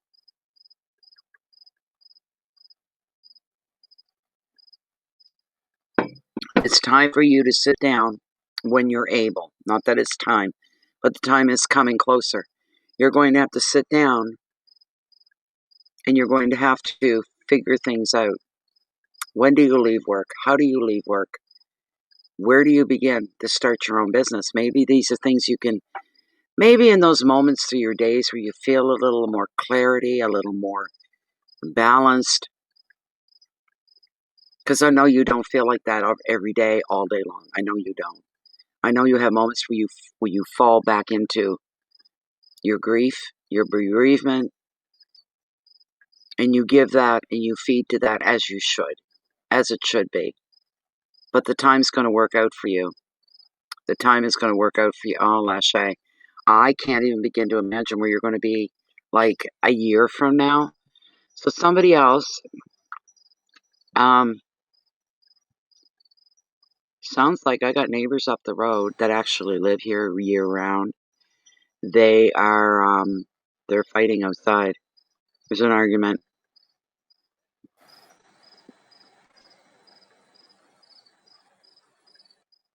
Okay, Susan Schallenberger. Do you see me leaving here by the end of next year? I feel like I'm being pushed to do so sooner than later.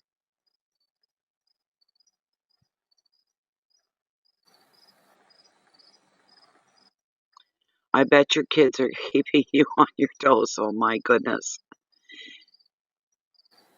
You hate to tell your boss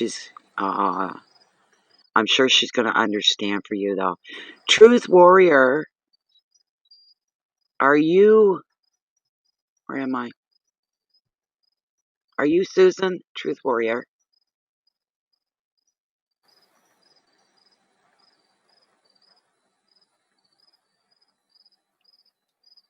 Are you Susan, Truth Warrior?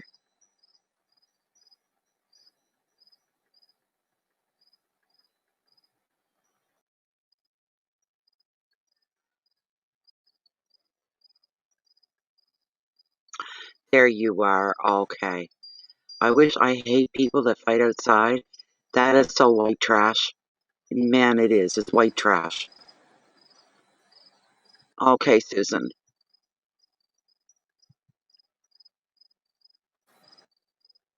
And your question is, do you see me leaving here by the end of next year? I feel like I'm being pushed to do so sooner than later.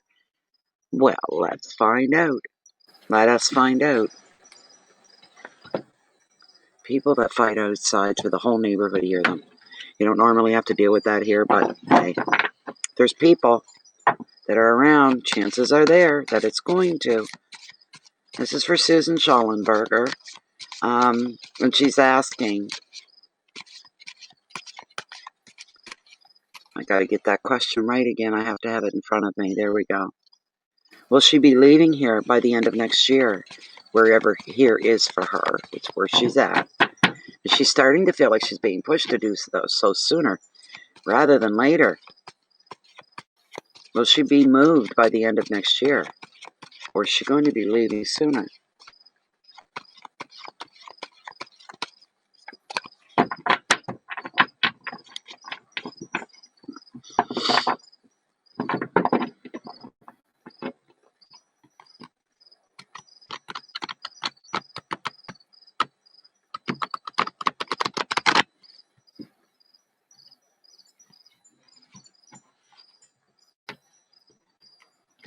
You would think that after 11 o'clock at night, you'd have nothing but peace and silence here, which is normally the way. I'm just looking to see. There he is. All right.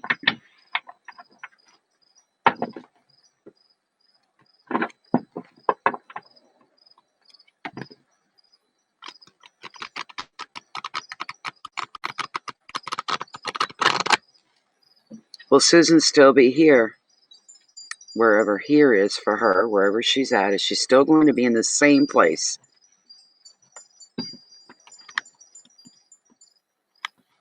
Will she be leaving by the end of next year? But she's feeling like she's being pushed to do something sooner rather than later.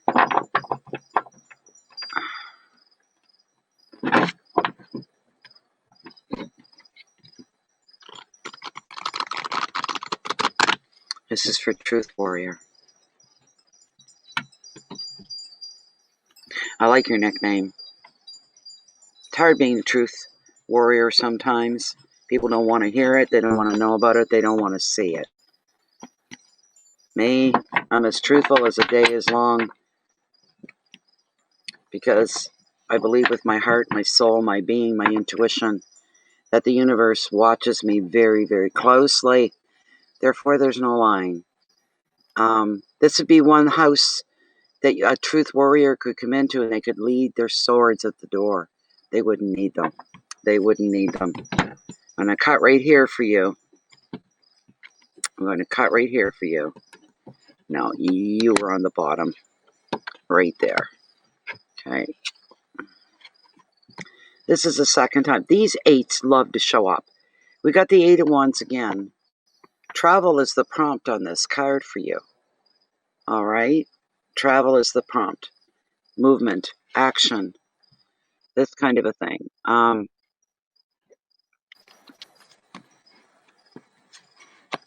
That's true. That's true too, Lachey.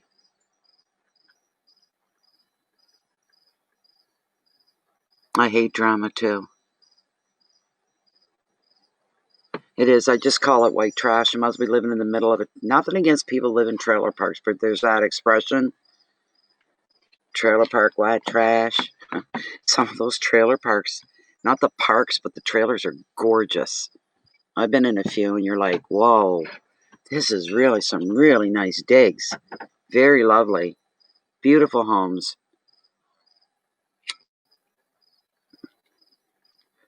But they're acting like white trash out there in the yard. And I don't know. Maybe they had a hard day. They're clam diggers. They work extremely hard.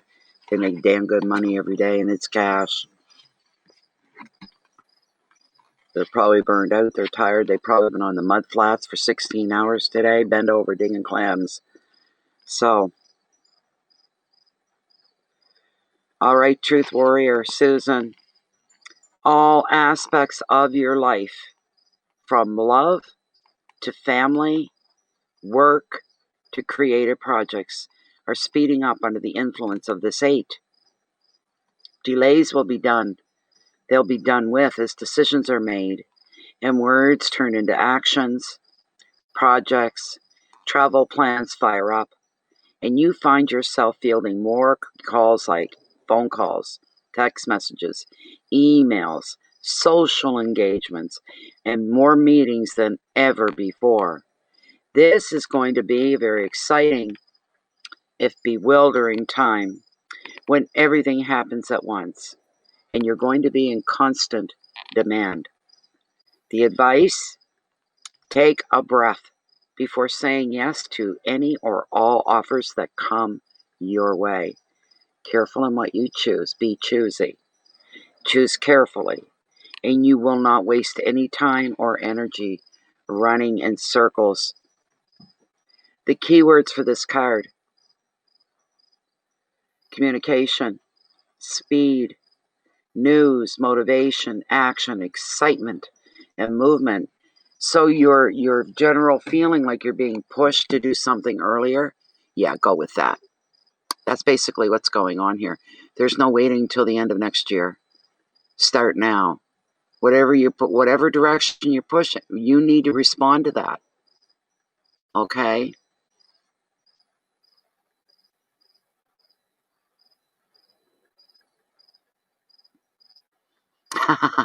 Yeah, trailer trash. Oh my goodness. Oh my goodness. That's worse than being racist, isn't it? It is kind of racist in an off kind of way. Off color. It's off color, but still it's the same in flavor, the same taste kind of a thing. Here in Canada, and I don't know if you Americans pick up on it, but there's a show called Trailer Park Boys. Every season was filmed down in Nova Scotia. They were white trash. They represented the worst of the white trailer park trash. Oh my God. Unbelievable. They took trailer park people that years ago would have been in a trailer park, would have lived in a trailer park. There's no privacy in a trailer park. If you cough in your house, the person in the trailer beside you hears you cough.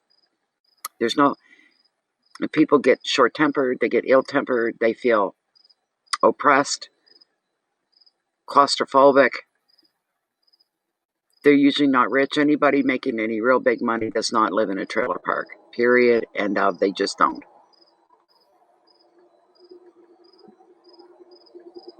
Here comes another vehicle.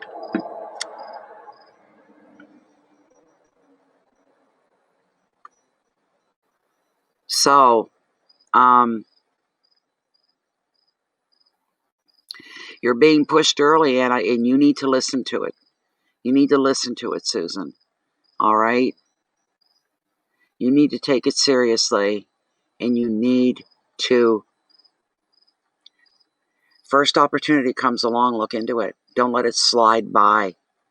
Don't underestimate the things that are coming by you. Grab hold of each one and investigate to make sure you don't miss out. I'm feeling that for you as well. You have to be an active participant into your own life and where you're going and what's going to be happening. That's a beautiful thing. It adds pressure and a little bit of stress, but boys, it's exciting because it goes to show you get to go eeny, meeny, miny, mo. Which way shall I go? You know, you'll have help from your guides, from the universe and spirit to help nudge you gently along the way that they feel that you should be going. But chances are really good you're not going to be waiting till this time, the end of next year. You're not. It's going to be a lot sooner than that. A lot sooner. It is confirmation for you, if you know what I mean. What do you mean, Jermaine Jones? How is it you need a mediumship? For what reason do you need a mediumship? Then I can answer your question.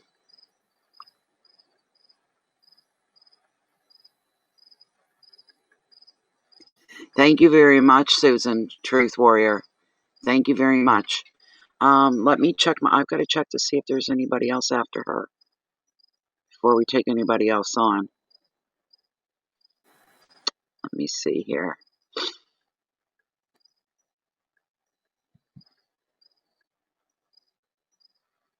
You're welcome. You're welcome, Lachey. You were the, yeah, okay. There we go. And let me, yeah, that's it. Now I've got to check the time on the stream. I know I've been here a little while. It's been a decent night. Nice pace. I like it. We're over 3 hours. Oh my goodness sakes. Oh my goodness. No trolls tonight, please. You're very welcome. I'll answer your question here, Jermaine. How do you need a medium, in which way? Which capacity? And then we're going to close the readings for the night if Jennifer wants to put that up.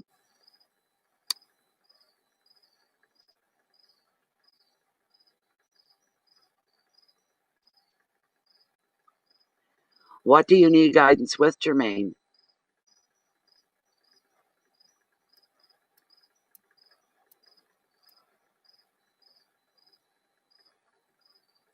You blacked out? I didn't even know. I did not even know. Were you in the States, are you?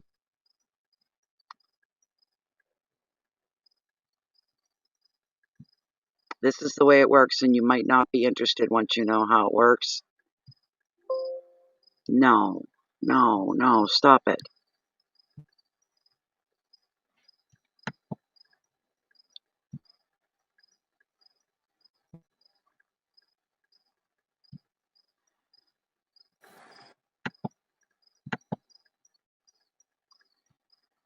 So this is how it works, Jermaine. As the title of the live stream says, these are mini readings. Tarot answers one question for one donation. And if you're not interested, that's fine, because we're closing down anyway. Oh, really, Lachey? I didn't know. Isn't that funny? Huh.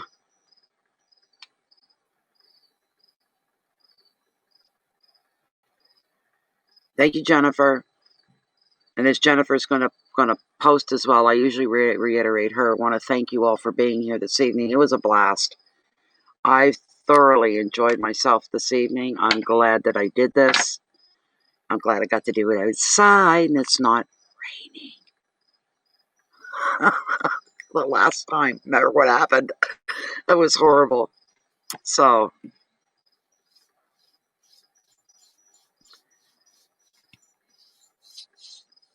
but you're all very much, you're all warm. You're welcome. You're appreciated by me as well. Oh, and I'm so lucky to have all you. I am so lucky. I can't get over how lucky I am at times on different issues in my life. So let me check here. Okay, we've got one more that's come in.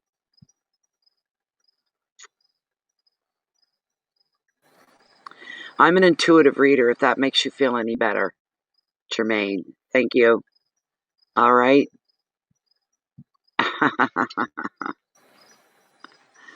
Thank you so much, Lachey. Okay. So you wanted a general card, Jermaine? You wanted a general card? I am an intuitive reader, if that helps you. It's kind of a mediumship. So this is a general card that we're looking for Jermaine. You could bring forth whatever Jermaine needs to know.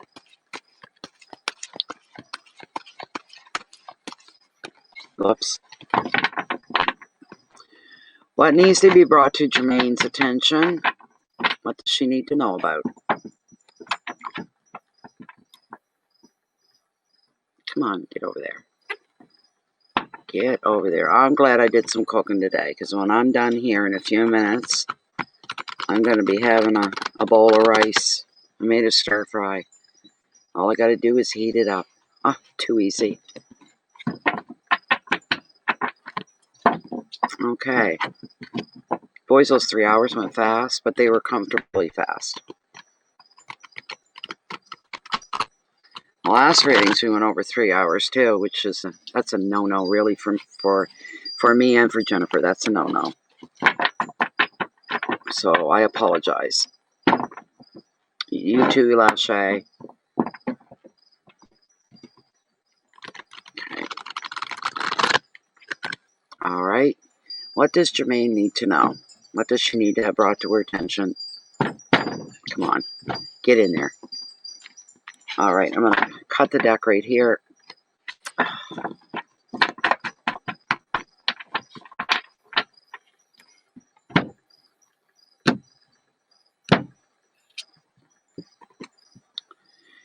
What has come up for you is the King of Swords. He represents ambition. Ambition. You're a guy, Jermaine? Okay, I'm sorry about that. It's hard to tell. Sorry, I did not see the male anatomy. That's okay. All right.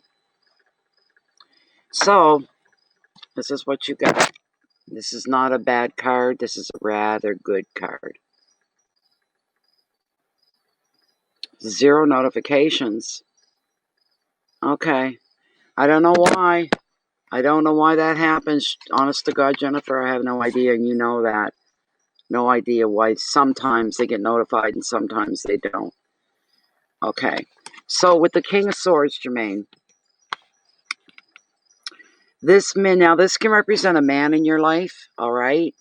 And it can also represent an energy that will surround you and represent you as well. But this card, the man, he's very clever and he's often a strong leader in professional career. This man is a great strategist. He has charm and ambition, but can exert pressure too, because he's impatient to succeed. He can be relied upon to offer calm, logical judgment. And another meaning is that legal issues need your attention just now. They could. That's not hard written, okay? If the king comes up and it's representing you, and you feel that it's resonating with you on different levels, take a logical approach to whatever you have going on in your life. This is a time for mental agility, not emotional. So you need to have mental clarity, mental agility. You need to be using your brain, your instinct, your intellect. Tuck the emotions to the side. There's no room for emotions here, all right? The advice, you look to the facts of anything before you make a decision on it. Make sure you got your facts. Make sure you've got your knowledge as well on what you're getting involved in, what you're making a decision on, whether it's a yay or a nay. Make sure your facts are correct. Keywords are fairness and balance, incisiveness, decisions, strength, justice, and support. Just watch the impatience that comes with him. He's not the type that follows protocol. This is not the energy that follows protocol. This is an energy where the steps are known that need to be taken. So you start out at A, place of A, letter A, and you have to go to B in order to get to C to accomplish getting to D. With this energy, what happens? Impatient to succeed is an understatement. You may start out at A, but you're going to skip B, partially skip C in order to get into D. You don't have the time and you're not interested in taking proper protocol. You're finding a way to get through the protocol so that you're not wasting any more time, because time is something precious. So, yes, so much. So much. So, whatever you've got cooking, you may have a tendency to want to do that, to cut through the bullcrap. Do you know what I'm saying? To cut through all of that, right? You may be pressed for time. And maybe you're just one of those people that you never follow the rules. I'm feeling that could be it. You're like, the hell with that bullshit. I know how to get through this faster than that. I'm not following that. Let the rest of the people be sheep. I'm not a sheep. I'll dance to my own drum, the beat of my own drum. And I know ways to get there faster and sooner rather than dragging my feet and taking this time. That's part of it for you. So, how the hell did that happen? Half my book stayed out. No.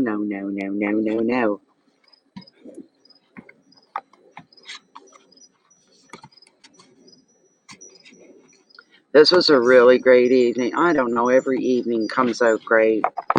It doesn't matter if they're slow evenings as far as readings go. It's the presence of who's here, conversation. We had some good stuff going on here tonight. Lashley, I'm still laughing. What you said. No, wait, I wasn't ready. What weren't you ready for? What you said. I wasn't ready for that. You said I don't have a fat ass, I got a flat ass. And Mary Jane, of course, had me cracking up. She usually does. She was funny tonight. So I like that too. Do you think it's telling you to quit smoking? I think it goes way beyond that. I think it goes beyond that, Jermaine. Deeper than that. There's something else going on. So, truly, give you some time. We hang and we go. It'll give you some food for thought and things to think about.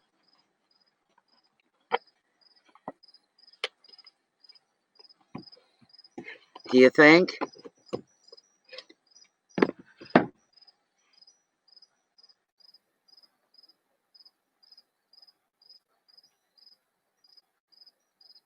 Finding where to start.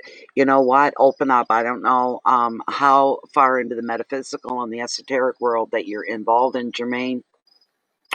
Oh, my leg. Just a moment, people. I gotta stretch it out. Oh, stupid thing. You need to sit and you need to find a quiet moment. A beautiful spot in the now, in whatever your now is, wherever you are. Outside next to nature is the best place to be. And you open yourself up wide to the universe.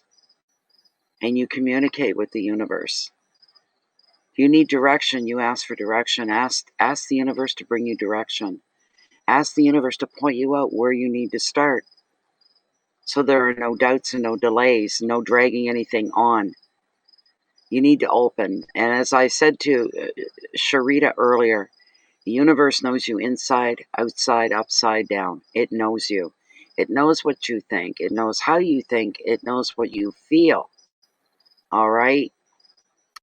But by you taking actual physical action to communicate, physical action to begin what it is you want to begin or do what it is you want to do, because you're taking this initiative on your own to begin something and you're asking for help, the universe goes, and then when it sees you taking it, it sits up and it takes notice. And it's watching you and sees the sincerity within you, whether it's there or whether it's lacking. But it sits up and takes notice because you took personal initiative to ask for help. It'll be there. You'll be led in the right place.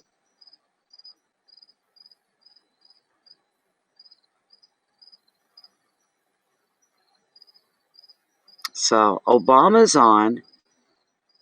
I like Obama. I know not everybody does, but I won't say who I hate or dislike, but I'll say who I like. I love Obama and I love Michelle. I love their family. They've got an incredible family. I've gotten attacked a few times because I don't normally go political on Facebook. And I see a beautiful picture of their family all together, the girls, the mom and the dad.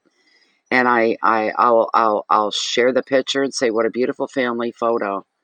What a gorgeous, gorgeous family. Such beautiful people. They're what family is supposed to be like. That's what a real family is supposed to look like. And then people start shitting on me politically. Alabama this, Alabama. And I'm like, you shut your damn mouth. Now that's where I'm at.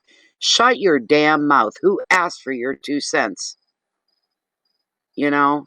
So a lot of these people that are on the other side feel they have every right to explain, to put out there their political beliefs and how strong they are on it, the whole bit. But you're not allowed to open your damn mouth unless you agree with them. That's how I'm getting sick of those people. I'm getting real sick of them. I try to not form any religious or political grounds within Facebook, within the group, within YouTube, because we're international. Group on Facebook, international from all corners of the world. And it's a beautiful thing, and I like to keep it that way. And they don't go that way either.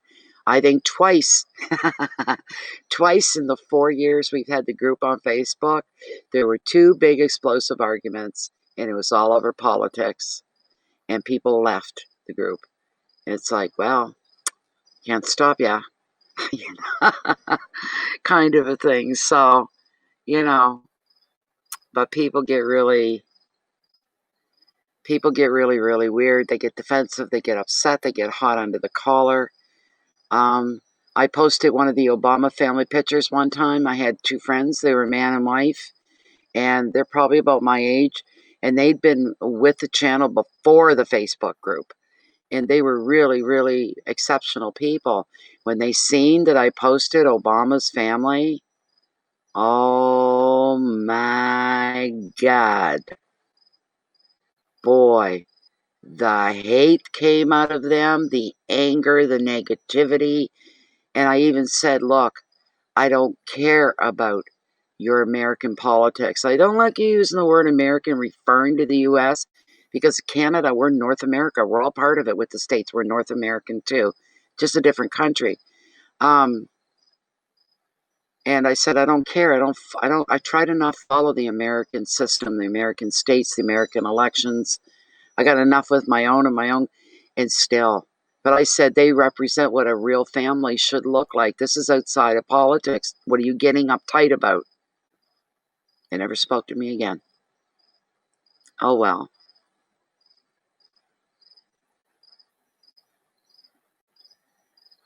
Hi, Dylan.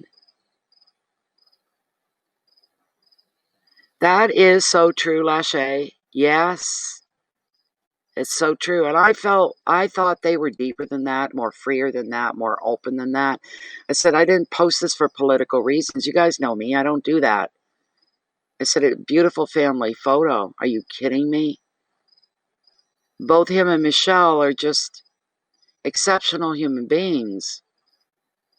And they look at people the way they truly are, you know, and try to do the best for people. That kind of a thing. And so is she. I did not catch her last speech. That was yesterday, day before, either one. I think it was yesterday. She put out a big speech and everybody's raving about it. She's a great speaker, very forceful, very clear, very down to earth. She's a good woman, beautiful woman, you know, outside of all of that. The epitome of excellence. You're right. I agree, Lachey, 100%. 100%. Yes, sir. Did she? You seen it then? Okay. She did. That's what I heard. That's what I heard. Some friends on my list were freaking right out about it, you know, so.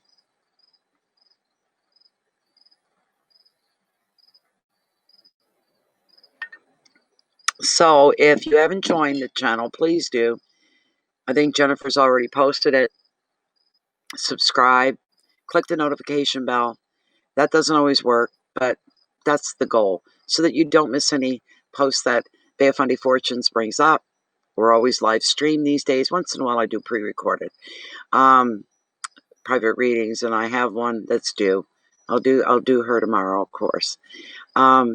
So please, but if you really, really like Bay of Fundy Fortunes and you find you're interested, why don't you, if you're on Facebook, pop over and give us a visit under groups, Bay of Fundy Fortunes, F-U-N-D-Y, Fundy. It's closed and private. Anything goes on, is said or done within the group, stays within the group.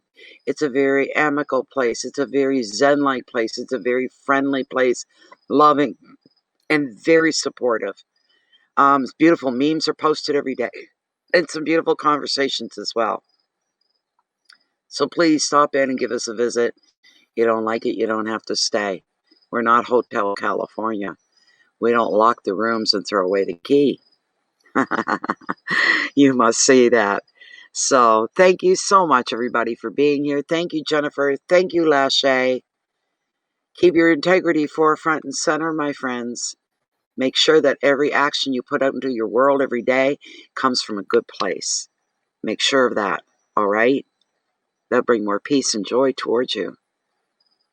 You live what you want to. You want your life to be the type of person, you live it. You want peace and harmony and balance, security and safety. Live that way. Put that out there. Keep the peace in so you can show your love and your light out with the rest of the world. And we'll probably see you back in another night or two. No problem at all. Thank you very much for being here. I'm tired. Look at my eyes. Look at the bags. I'm tired and I'm hungry, so I'm going to get off for now. Good night, everybody. God bless. Universe bless. Walk tall, be happy and safe.